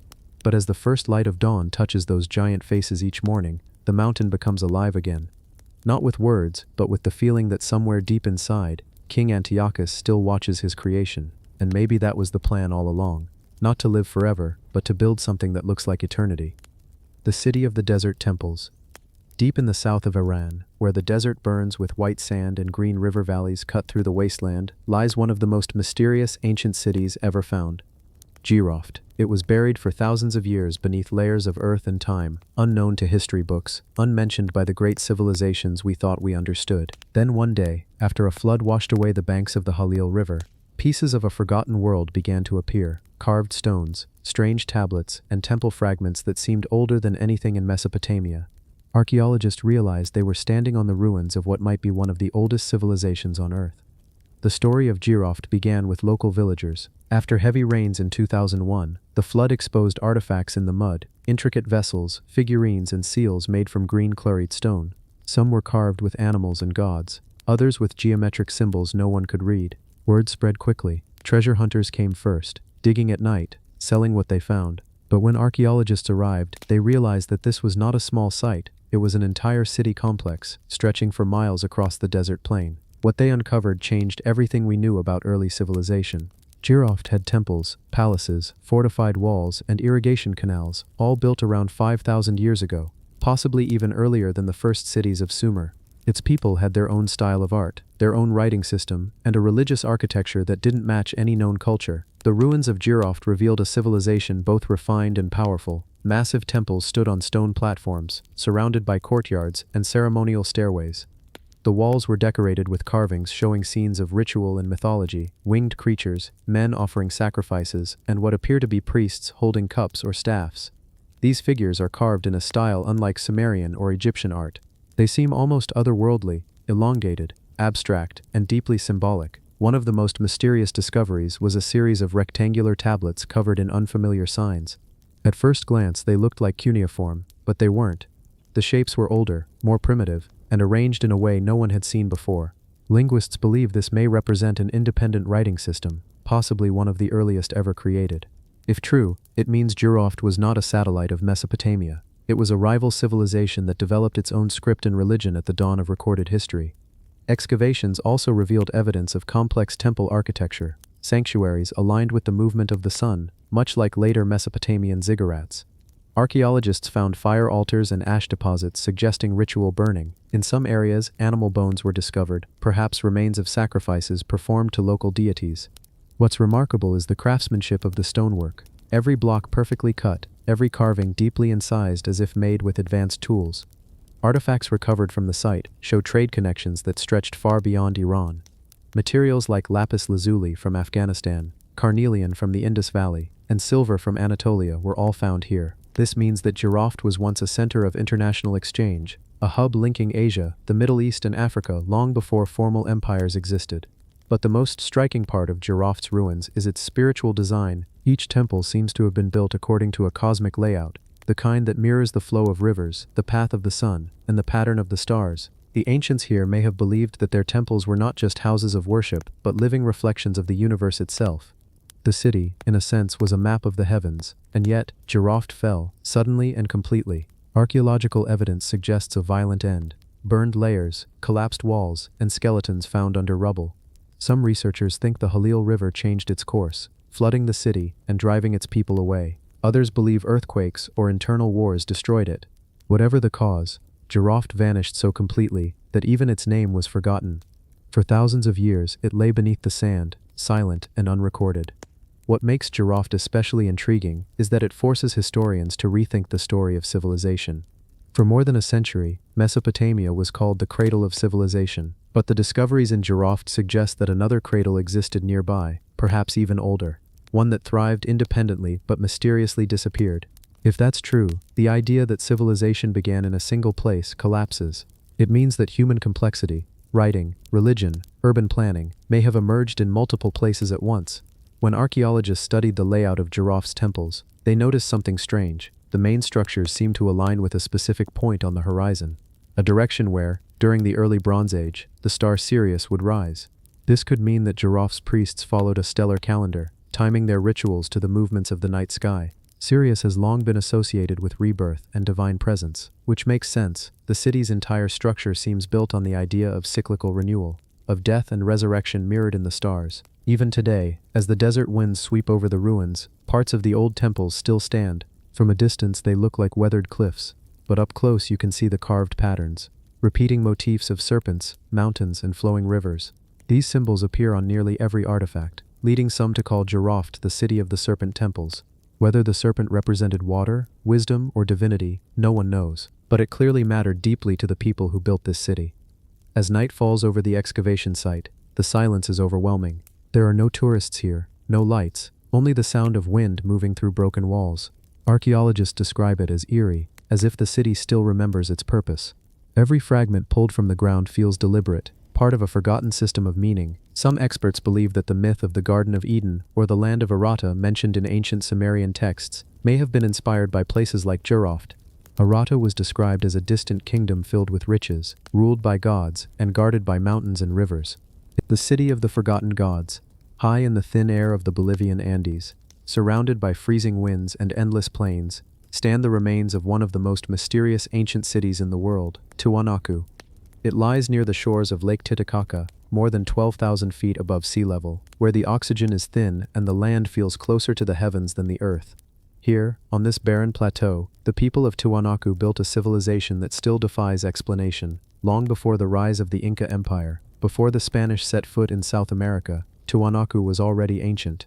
Its ruins are made of enormous stone blocks, some weighing over 100 tons, cut and fitted together with impossible precision. No mortar, no joints, just smooth surfaces locked so tightly that not even a blade of grass can fit between them. How these stones were moved, and who first placed them here, are questions that have haunted archaeologists for more than a century. The people who built Tiwanaku called this place the center of the world, the axis where gods and men met. When the first explorers arrived, they thought they had found the remains of a lost empire, but as research continued, it became clear that Tiwanaku wasn't just a city, it was a spiritual capital, a holy landscape designed according to cosmic principles. At the heart of the ruins stands the Akapana Pyramid, a massive stepped platform that once formed the core of Tiwanaku's ceremonial center. Built from precisely carved stone blocks and filled with earth and gravel, it rises like a man-made mountain. Archaeologists believe it represented the sacred mountain of creation, a place where water and sky met, and where rituals of life and death were performed. At its summit, channels carved into the stone carried water, allowing liquid to flow through the structure, as if the pyramid itself were alive, breathing, circulating, and symbolizing the lifeblood of the earth.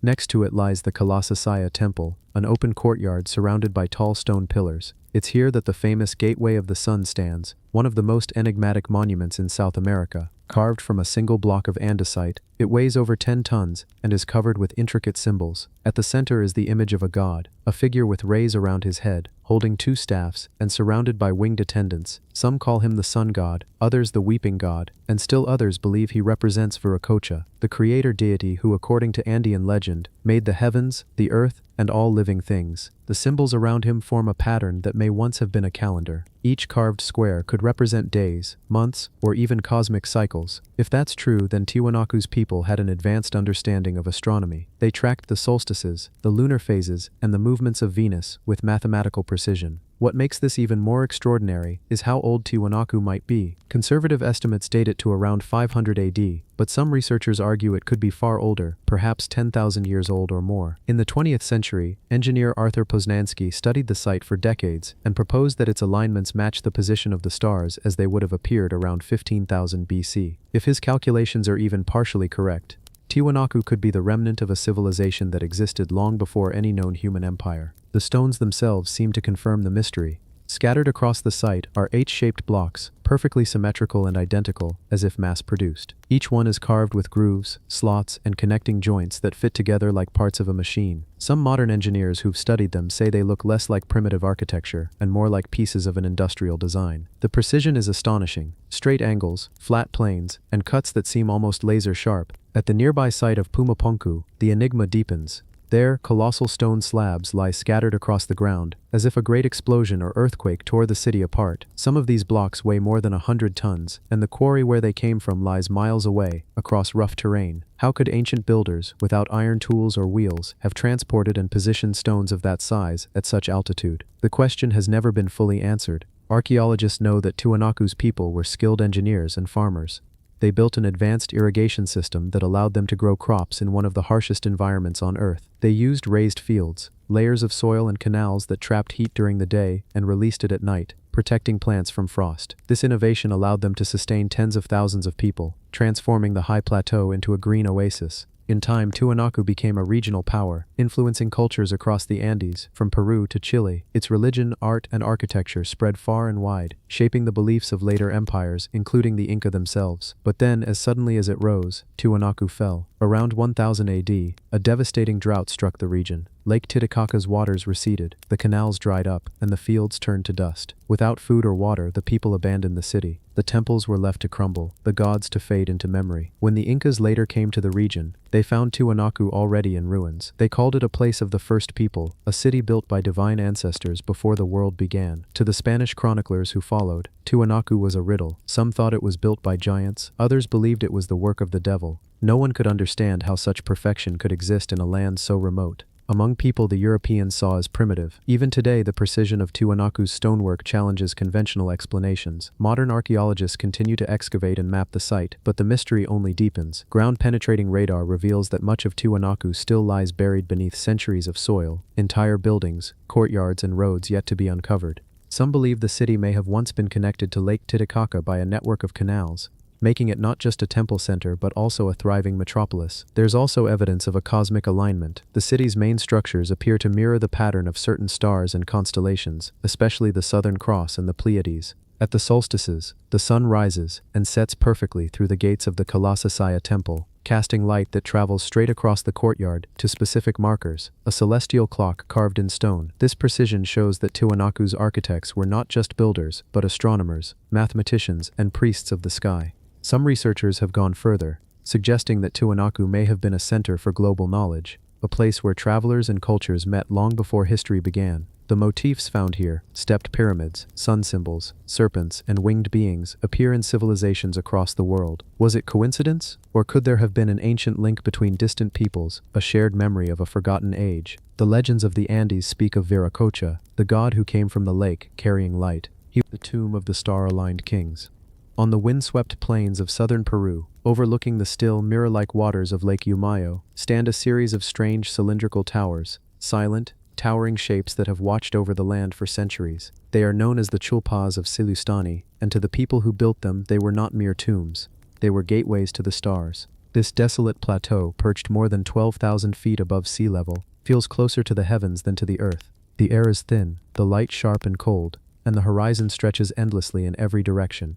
It was here that an ancient people chose to bury their kings, not underground but within towering stone structures that seem to reach upward, as if yearning toward the sky itself. Each tower, some rising over 30 feet high, was constructed with astonishing precision. Massive stone blocks were cut and fitted together with joints so fine that even a razor blade could not slip between them. These were not crude tombs, they were engineering marvels, monuments of geometry and astronomy, built to last for eternity. According to archaeologists, Silustani was used by the Kala people, a pre-Inca culture that thrived in the Andean highlands before the rise of the Inca Empire. But local legends say the site is far older, that it was built by a race of ancient kings who understood the stars better than anyone who came after them. And when modern researchers began to study the layout of the tombs, they found something remarkable. Each chulpa is aligned with specific points on the horizon, points that correspond to the rising and setting of the sun, and certain stars during solstices and equinoxes. These weren't random alignments. The builders of Silustani seem to have designed their necropolis as a celestial map,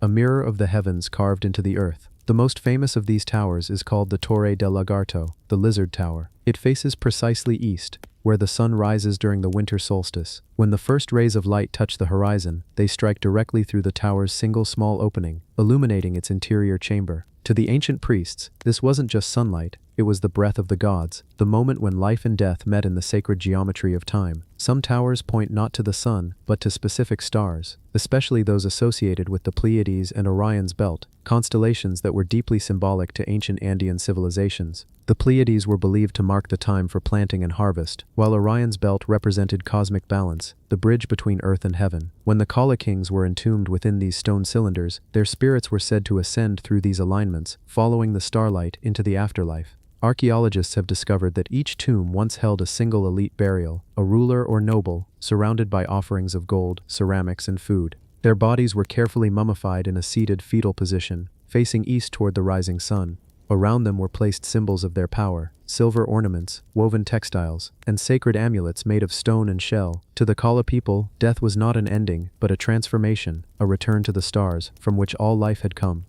What makes Silustani even more intriguing is its engineering. The outer walls curve smoothly upward, but inside, the stones are hollowed to form a narrow chamber, like a cylinder within a cylinder. Some of the stones weigh several tons, yet they were shaped with angles and curves so precise that modern architects still marvel at their accuracy. There is no mortar, no cement, only the perfection of balance and fit. It's a level of craftsmanship rarely seen, even among the later Inca stoneworks. When Spanish chroniclers arrived in the 16th century, they recorded stories from local Aymara elders who said the tombs were built by the gods before the dawn of man. They called the builders the people of the first light, and they said that at night, when the stars aligned with the towers, the souls of the kings would rise in beams of light, glowing forms that drifted into the heavens like sparks returning to the fire. In the 20th century, archaeologists began measuring the site with modern instruments. They found that the placement of many towers corresponds with celestial events that occurred thousands of years ago. Some alignments match not the current position of stars but where those stars would have appeared more than 10,000 years in the past. If these findings are accurate, Silustani may preserve an astronomical memory older than any recorded civilization in the Andes. Even the construction methods seem to hint at lost knowledge. Some towers feature stones with interlocking joints and carved channels, as if designed to absorb and redirect the forces of nature, wind, water, and even seismic movement. A few structures are magnetic, responding to compasses and metal detectors in unusual ways. It's as if the builders knew how to balance not just stone, but energy, creating monuments that resonate with the natural world. The site itself is also deeply symbolic. It's built on a narrow peninsula that juts into Lake Umayo, a lake considered sacred by local people. They believe it's a mirror of the sky, where the stars are reflected each night, forming a perfect circle of heaven and earth. To the ancient priests, this was the ideal place for the dead, halfway between the stars above and their reflection below. When the Inca later rose to power, they revered Silistani as a holy site. They adopted some of its funerary traditions, building their own cholpas across the empire. But even they claimed the original towers were not their work. They said they were built by beings of light, who came before celestial architects who taught humankind how to build with stone. Today, Silistani stands almost unchanged. The wind still howls across the plain, and the stones still cast long shadows at sunset. Tourists and researchers walk among the ruins, tracing their hands along the cold surfaces of the towers, feeling the faint hum of history that lingers in the air. At night, when the sky clears, the stars appear so bright that they seem almost alive, glittering exactly above the lines the towers once pointed to. For those who come here in silence, it's easy to believe the legends. To stand among the tombs at dawn, as the first light of the sun spills over the mountains, is to feel something ancient stir, a whisper of memory that speaks not in words but in the stillness between them. It's as if the kings of Silistani never truly died. Their bones may rest within the towers, but their spirits still drift among the constellations they once worshipped. The question that remains is not just how these tombs were built, but why. Why such precision, such devotion to alignment and light? Why build so far from any major settlement, on a lonely plateau by a sacred lake? Perhaps the answer lies in what they believed about death, that it was not a descent into darkness, but a journey toward the light. For them, the stars were not distant points in the sky, they were destinations, beacons guiding the soul home. As the cold wind sweeps across the Andean highlands, the desert rose tombs. In the vast silence of the Arabian desert, where the wind sculpts dunes into endless waves of gold, there lies a city carved entirely from stone, a city the ancients called Hegra, and the world now knows as Alula's Desert Rose. Rising from the sand like the petals of a forgotten flower, its tombs shimmer in the sunlight, their facades worn smooth by centuries of desert wind, yet still standing with quiet defiance. These are the Desert Rose tombs, the last breath of a civilization that once rivaled Petra and then vanished into dust. Long before modern roads and lights reached this part of northwestern Saudi Arabia, Hegra was a thriving oasis, a meeting point of caravans, a place where merchants from the Mediterranean, Egypt, and Arabia crossed paths. But its true rulers were the Nabateans, the same mysterious people who built Petra in Jordan. They were desert architects unlike any others, engineers, traders, and philosophers who turned the harshness of sand and rock into living art. And in Hegra, they created a masterpiece that time almost forgot. The story begins more than 2,000 years ago. Hegra, known to them as Hijr, sat along the ancient incense route, a network of trade paths that carried frankincense, myrrh, and spices from the southern kingdoms of Arabia to the temples of Egypt and Rome. It was a place of wealth and wonder, and for the Nabateans, it became sacred ground. Here they carved their tombs, not just as places of rest, but as eternal homes for the souls of their dead. Walking through Hegra today feels like stepping into a mirage frozen in stone. The tombs, more than 100 of them, are cut directly into massive sandstone cliffs that rise from the desert floor like fortresses. Each one bears intricate carvings, stairways to the sky, floral crowns, winged eagles, and sacred urns that guard the entrances. They are not uniform. Some are tall and commanding, others small and humble, but all are perfectly aligned, as if following some lost architectural code. The largest and most haunting of them all is called Qasr al-Farid, the Lonely Castle. It stands apart from the rest, a single tomb isolated on its own mound of rock. Its 4 facades are carved with perfect symmetry, yet the work was never finished. The lower portion is polished and complete, but the upper half remains rough, the chisel marks still visible, as if the craftsmen were suddenly called away, leaving their task suspended in time. Locals say Qasr al-Farid was cursed, that its owner died before the tomb was complete, and so it became a symbol of unfinished eternity. But beyond the beauty lies a mystery. Why did the Nabateans build here, in one of the most unforgiving deserts on Earth? The answer lies beneath the sand. Recent excavations have revealed a complex system of wells, reservoirs, and underground channels, a water engineering network far ahead of its time. The Nabateans mastered the desert. They captured rainwater, stored it in rock cisterns, and guided it through carved channels that still function today. They built life where no life should have been possible. Their tombs, too, were more than mere monuments. Each facade tells a story, The symbols and inscriptions etched into the rock serve as messages to the gods and markers of lineage. Many bear the seal of Dushara, the supreme deity of the Nabateans, the god of the mountains, whose spirit was said to dwell in sacred stones. Others carry warnings: may the curse of Dushara fall upon anyone who disturbs this tomb.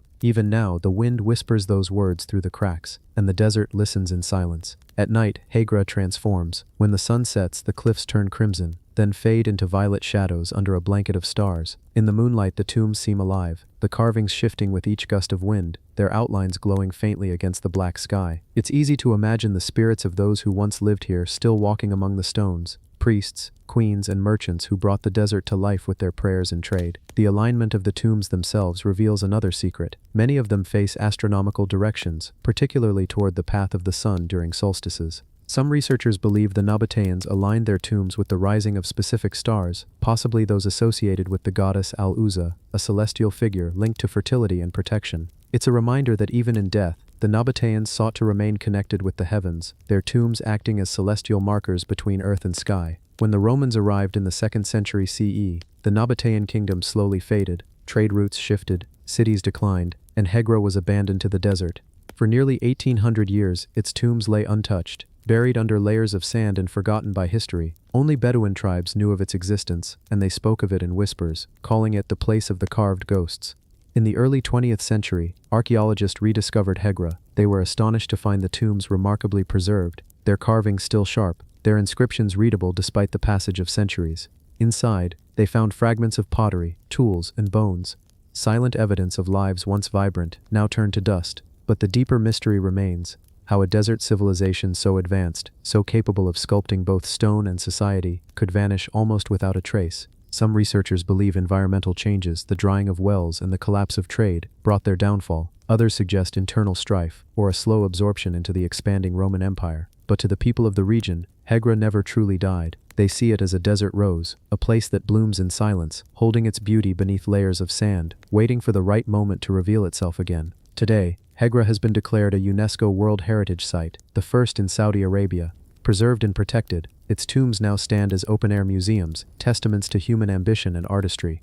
Tourists walk through the narrow passes, marveling at the carvings, feeling the stillness of time settle around them. The desert wind carries the same songs it did 2,000 years ago, the sound of eternity whispering across the dunes. When you stand before Qasr al-Farad at sunset, the rock glows a deep rose gold, as if lit from within. The patterns of the sky mirror the carvings below, and for a fleeting moment, you understand what the Nabateans must have felt, that the boundary between life and death, earth and sky, is thinner than we think. Their tombs were not made to mourn the dead, but to celebrate their return to the stars. And perhaps that is why Hegra still stands, because even in decay, beauty remains, even in silence, stories survive. The bronze hand of the Alps. In the shadow of the Swiss Alps, where the morning mist clings to the slopes and valleys like breath from an ancient world, a quiet discovery changed everything we thought we knew about Europe's Bronze Age. It began with a farmer, walking his land near the small village of Prail. He wasn't an archaeologist, not even a collector, just a man checking his fields on a cold morning, the air thin with fog. But beneath his boots, hidden under centuries of soil, lay something that shouldn't exist, something no one had ever seen before: a hand. Not made of bone or wood, but of bronze. When the farmer brushed away the dirt, he first thought it was a piece of machinery, old farm scrap maybe. But then the shape emerged clearly: 5 fingers, elegantly formed, each joint molded with precision. The palm was smooth, with a faint green patina from thousands of years underground, and on the wrist, a golden band. No one could explain it. At first, local historians thought it was a forgery, a modern sculpture lost or buried, because nothing like it appeared in the entire archaeological record of Europe. Bronze weapons? Yes. Tools? Absolutely. But a bronze hand? Never. A hand that seemed human, but not quite. It looked deliberate, ceremonial, symbolic, maybe divine.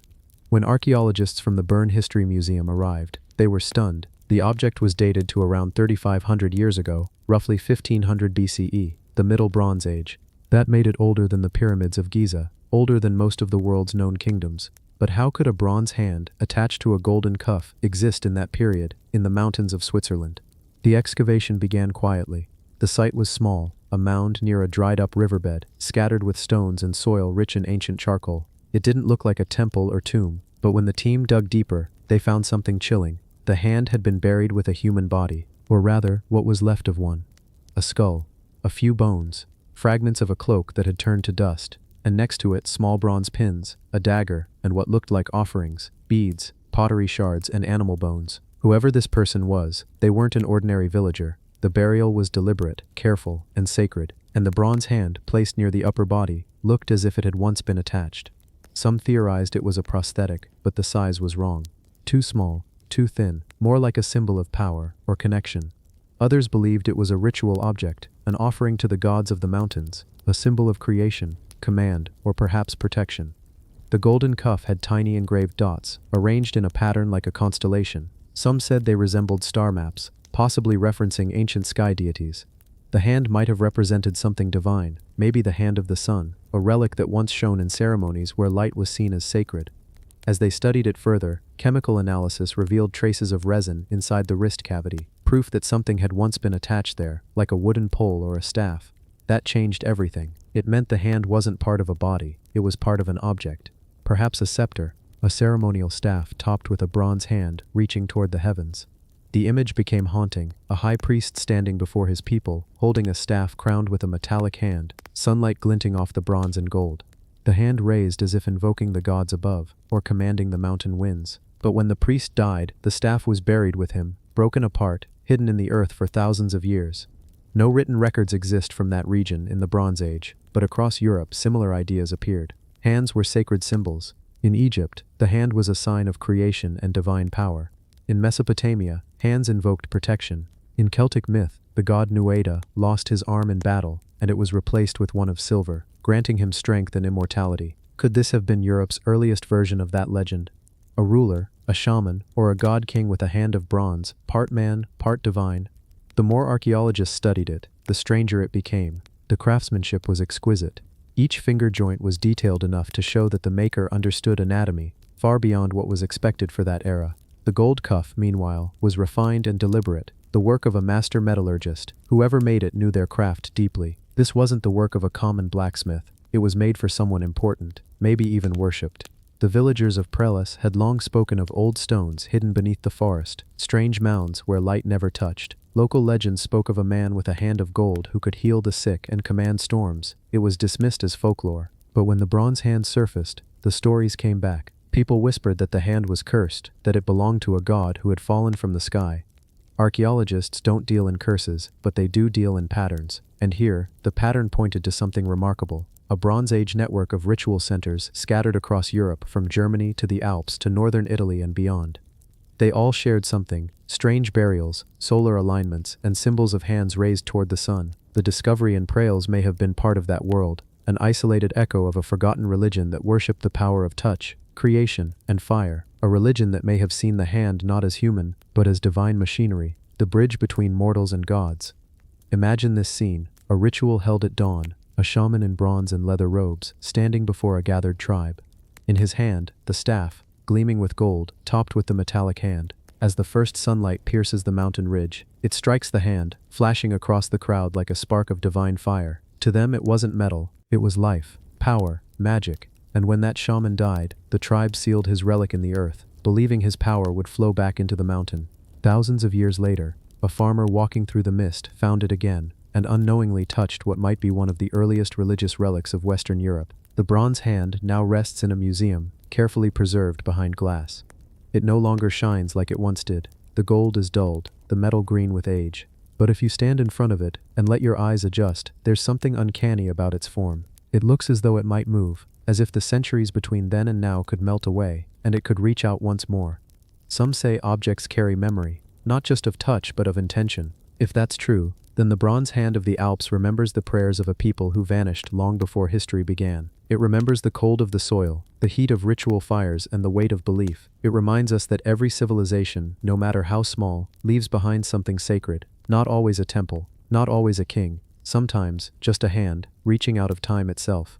The Mask of the Red Queen. Deep in the tropical heart of southern Mexico, where the jungle hums with unseen life and ancient stones still breathe beneath tangled roots, lies one of the most mysterious tombs ever found in the Mayan world. It was discovered in silence, buried beneath a pyramid, sealed away for more than 13 centuries. And within it, beneath layers of stone, lay a skeleton covered in dust and red powder, a body wrapped in crimson, a woman the Maya called the Red Queen. It began in 1994, in the ancient city of Palenque, a city once ruled by kings who called themselves descendants of the gods. Archaeologists had been excavating a pyramid near the Temple of Inscriptions, the resting place of the famous King Pakal the Great. They assumed this smaller pyramid, known as Temple 13, would contain something ordinary, perhaps a priest or a royal attendant. But when they descended through its narrow passageways, something strange appeared. Behind a stone wall sealed with ancient mortar was a hidden chamber. Inside was a limestone sarcophagus, and when they opened it, the air that escaped was thick, heavy, almost sweet, as if trapped for 1,000 years. The chamber walls were dusted in a red pigment, the bones, the walls, even the grave offerings, all covered in red. Cinnabar, the mineral mercury sulfide, a substance the Maya believed connected the living and the dead. And on the skull of the buried woman lay a funerary mask, carved from jade, shell, and obsidian, glinting green beneath centuries of decay. Her face, recreated through that mask, looked serene, almost alive. The lips made from shell, the eyes from obsidian, the skin from jade, and beneath her, Cinnabar turned the bones crimson, a ritual that would give her the name that would echo through archaeological history, the Red Queen of Palenque. But who was she? At first no one knew. Her tomb was grand, filled with jewels and offerings, but there were no inscriptions naming her. That was unusual. Mayan kings and queens often had their names carved into stone for eternity. Yet she was buried in silence. It was as if her identity had been deliberately hidden. The offerings, however, hinted at immense importance. Jade necklaces, pearl beads, obsidian knives, and 2 male skeletons placed beside her. One young, one older. There were sacrifices, buried alive to accompany her into the afterlife. The Mayans believed death was a journey through the underworld. Xibalba, a realm of trials and transformation. The cinnabar, rich and red, symbolized life force, blood, the essence that would guide the soul through darkness. The scientists began their tests. The woman was between 50 and 60 years old, her bones delicate but strong. Her teeth showed the worn enamel of someone royal. A diet rich, not common. Isotopic analysis revealed she had eaten maize and cacao, but little meat, consistent with noble lineage. And the jade, found nowhere near Palenque, proved she had access to faraway trade routes. But what truly set her apart was the mask. Each piece of jade had been carved with precision and arranged to mirror the natural flow of a human face. The nose bridge was long, elegant, the mouth slightly parted, as though frozen mid-breath. For the Maya, masks weren't simply decorative, they were transformative. To wear a mask in death was to become something else, no longer human, but divine. The Red Queen's mask symbolized the rebirth of the soul through jade, a sacred material that represented eternity, purity, and the essence of maize, the plant from which the gods shaped humankind. In life she may have ruled beside Pakal the Great, or even before him. Some archaeologists believe she was his wife, Queen Sukbuaja. Others suggest she was a high priestess, a keeper of sacred bloodlines. When scientists compared her remains to those of King Pakal, the DNA analysis was inconclusive, but the proximity of their tombs, just meters apart, felt deliberate.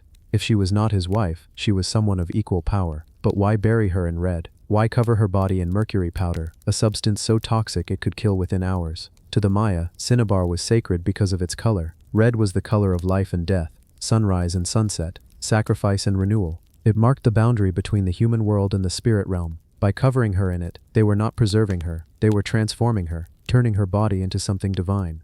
Her tomb, though smaller than Pakal's, was built with precision. The walls were perfectly aligned to the cardinal directions. The sarcophagus lid was carved with images of death gods and maize deities. Everything about her burial was ritual, calculated. Ancient mathematics and cosmology made solid in stone. When you walk into that chamber today, sealed and reconstructed inside Palenque's museum, you can almost feel the air grow heavy, the light dim, the scent of stone and dust filling your lungs.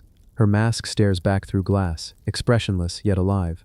For the Maya, masks like hers allowed the dead to wear the face of the gods, to ascend into eternity. The jade skin symbolized rebirth, the obsidian eyes the night sky, the shell lips the voice of the underworld. And perhaps that's why she remained silent, because her name, her mortal identity, no longer mattered. She was not meant to be remembered as a queen, she was meant to be remembered as a goddess. Over the years her legend grew. Locals still tell stories of red light, seen glowing faintly in the pyramid after nightfall, as if her spirit still lingers there, guarding her secrets. And it's not superstition alone. Tests have shown that cinnabar releases mercury vapor even centuries later. When flashlights pass across the tomb's surface, tiny motes of red dust glitter like fire in the air, as if the walls themselves are breathing. The Red Queen's discovery forced archaeologists to rethink their understanding of Mayan power. It wasn't only kings who shaped the heavens. Queens, too, commanded cosmic symbolism.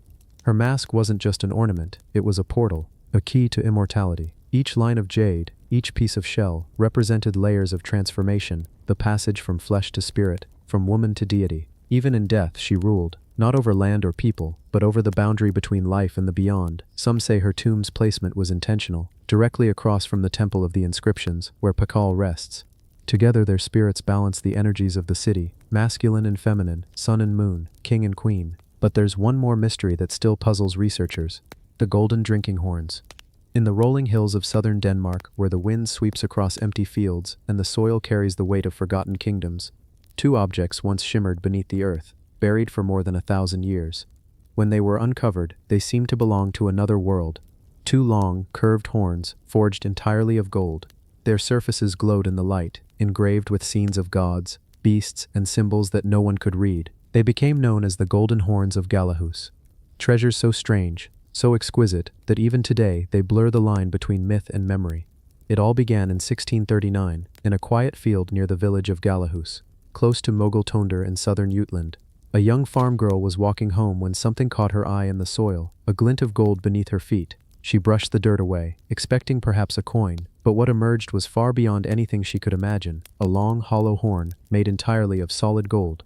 The surface shimmered with intricate carvings of warriors, animals, and gods, all marching in silent procession. The girl had unknowingly uncovered one of the most extraordinary artifacts in northern Europe, a relic from the early Germanic Iron Age, around the 5th century AD, and almost exactly 100 years later, in 1734, another golden horn was found, buried just a few meters away.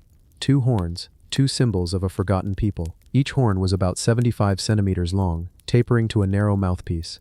They weren't drinking vessels in the ordinary sense. They were ritual instruments, created for ceremonies, perhaps to call upon the gods or to celebrate the power of kings. Their craftsmanship was astonishing, formed from sheets of pure gold, hammered thin and joined seamlessly. And along the surface, images spiraled upward in a series of scenes, some mythic, some human, some completely alien. The engravings showed warriors wearing horned helmets, animals intertwined in combat, and figures that appeared half human, half beast. There were serpents, birds, and creatures with wings and tails, all surrounding mysterious runic symbols, inscriptions written in an early Elder Futhark alphabet, the oldest known form of runes. The words were simple yet profound. Eklowagastir Holtijar, Horna Toido, Ihlowagastir of Holti, made the horn. It was the craftsman's signature, a rare and intimate voice from 15 centuries ago. But what were these horns for? For decades, scholars debated. Some believed they were used to pour offerings, libations of mead or blood into sacred fires. Others thought they were musical horns, blown to summon warriors before battle. And a few whispered that they were magical relics, symbols of divine favor, meant to connect rulers with the gods of Asgard. Whatever their purpose, one thing was certain: they were not ordinary treasures. They were objects of ceremony, golden bridges between the human and the divine. When the horns were placed in the royal collection in Copenhagen, they became icons of Danish identity, tangible proof that the myths of the Norse gods had roots in real earth and real hands. For nearly 2 centuries they stood in the Royal Konstkammer, the cabinet of curiosities, admired by scholars, poets, and kings alike. Their gleaming surfaces caught candlelight, their images reflected across the polished glass. But then tragedy struck. On the cold night of May 4, 1802, a goldsmith named Niels Heidenreich broke into the museum. He stole the horns. Within days he melted them down, turning 15 centuries of history into simple gold coins and trinkets. By the time he was caught, it was too late. The original horns were gone forever. Only drawings and descriptions survived, sketches made by earlier antiquarians who had studied them in detail. From those, replicas were later recreated. But the originals, the true masterpieces of the ancient world, vanished into molten history. And yet the loss only deepened their mystery, because the Galahus horns were never just artifacts, they were stories in metal. The engraved scenes showed a mythology older than the Vikings, older than the sagas. One figure, for instance, depicts a man holding an object over a beast, perhaps performing a sacrifice or conjuring a spell. Another shows a serpent coiling around a human, as if binding him to the earth. And near the top, a godlike figure appears with 3 horns on his head, a symbol scholars still cannot explain. Some historians believe the horns were connected to the Vanir gods, deities of fertility and earth. Others think they were offerings to Odin himself, the Allfather, god of wisdom and war. The runes, the art style, even the proportions, all point to a time when the Norse pantheon was only beginning to form. The golden horns were likely made for a king, a ruler whose power was both political and spiritual. To drink from gold was not indulgence, it was communion. In that age, the act of drinking mead from such a vessel wasn't mere ceremony, it was a sacred act, symbolizing unity with the ancestors and the gods. Imagine it, a winter hall, lit by flickering firelight, the horn lifted high, liquid gold within gold. A priest chants the names of gods long forgotten. Warriors raise their own horns in reply, the air thick with smoke and myth. And somewhere beyond the fire, the sound of the wind carries through the night, the same wind that centuries later would uncover the horns again. Even after their destruction, the horns became a symbol of endurance, a reminder of how fragile history truly is. Denmark mourned their loss as if a royal lineage had ended. Poets wrote elegies. Painters recreated their beauty from memory. One of Denmark's most famous poets, Adam Oehlenschläger, wrote the national poem The Golden Horns, transforming the loss into legend. He wrote that the horns were not simply stolen, they had returned to the gods, and perhaps in a sense they did, because even though their physical forms are gone, the mystery they carried, the unknown story etched in gold, still echoes in the collective memory of a people. When modern archaeologists revisited the Galahus site, they found fragments of other objects, tools, pottery, bones, all from the same era. It suggested that the horns were part of a sacrificial deposit, buried deliberately as an offering. In ancient Germanic culture, gold was often buried, not hoarded. To give gold to the earth was to give thanks, to ensure the world's balance continued. So perhaps the girl who found the first horn did not just stumble upon treasure, she disturbed an ancient pact, something meant to remain hidden. And maybe that's why fate took them back, not by divine theft but by human hands, because the horns were never meant to be displayed under glass. They were meant to sleep beneath the soil, wrapped in silence.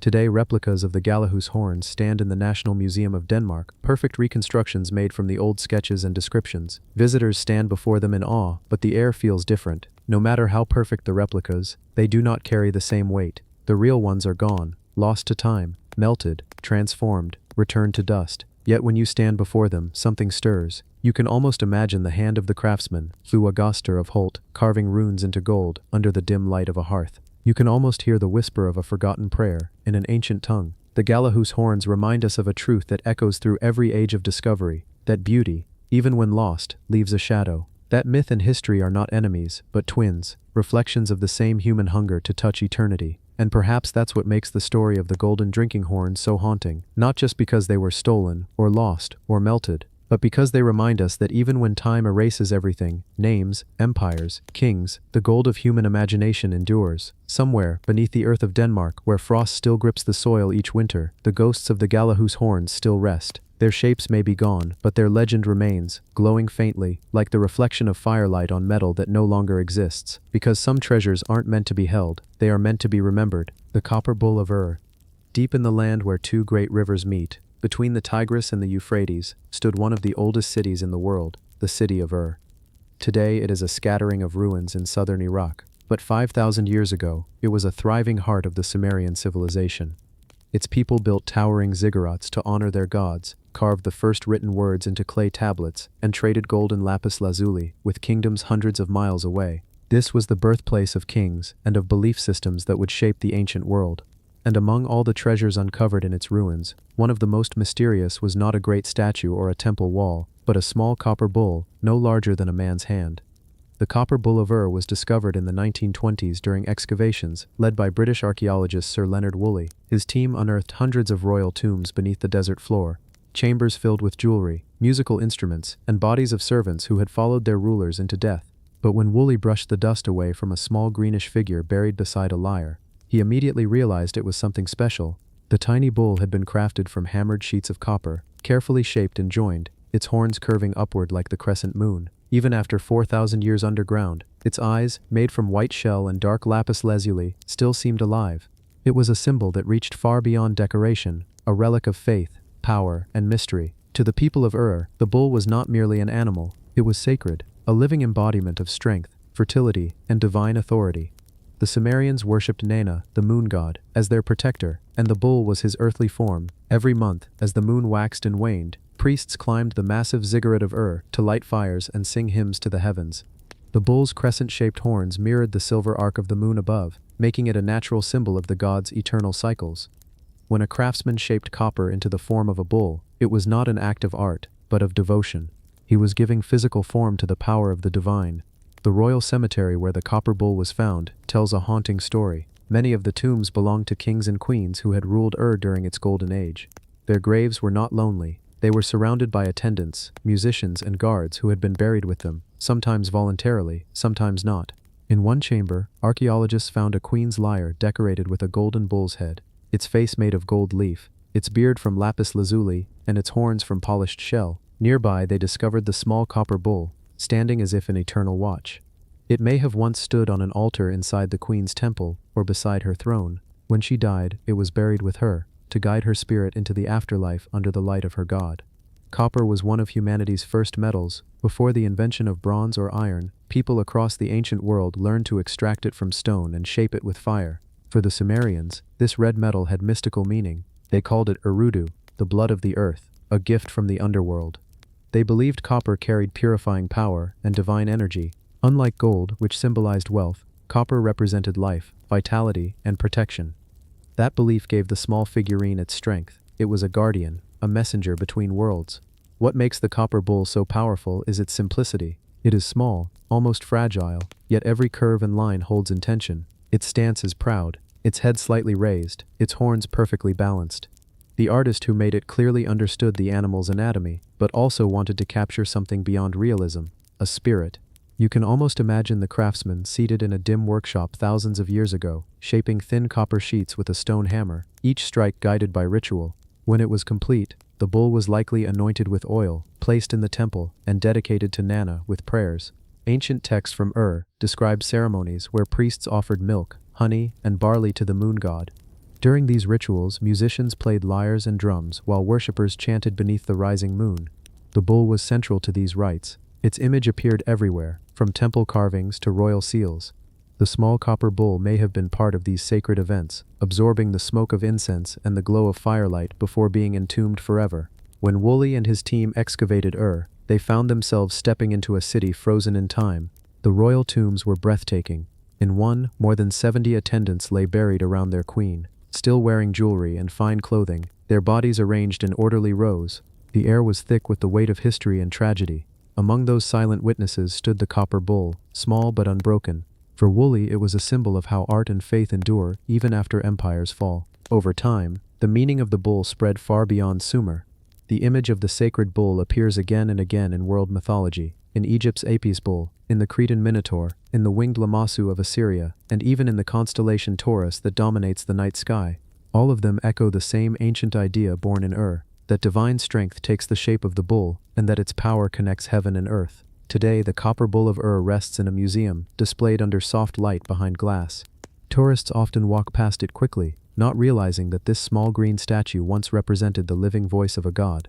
But if you stop and look closely, something almost imperceptible happens. The polished curves still catch the light like fire. The expression, calm, unyielding, still commands attention. It's as if the bull has been waiting for 4,000 years for someone to notice it again. The ruins of remain silent now. The ziggurat of Nana still stands, its bricks crumbling but proud, rising above the desert like a monument to forgotten time. When the moon climbs over it, the scene must look much as it did 5,000 years ago. The light spills across the desert, touches the old temple stones, and perhaps, in some small way, touches the spirit of the copper bull that once gleamed beneath it. For archaeologists and historians, the copper bull of is more than an artifact. It is a message from the beginning of civilization, a reminder that faith, creativity, and symbolism are older than any written language. In its metal body lives the belief that humans could shape divinity with their own hands, that they could give the gods a form to dwell in, and even after all this time, its presence still speaks that same language, one of reverence, wonder, and eternal connection between earth and sky. In the end, this small bull tells a story far larger than its size. It is the voice of a people who built the first cities, who worshipped under the first temples, and who looked to the heavens for meaning. It carries the strength of the animal it represents, and the soul of the civilization that created it. And as long as the moon rises over the ruins of glowing softly on the desert sand, the copper bull's spirit will never truly fade.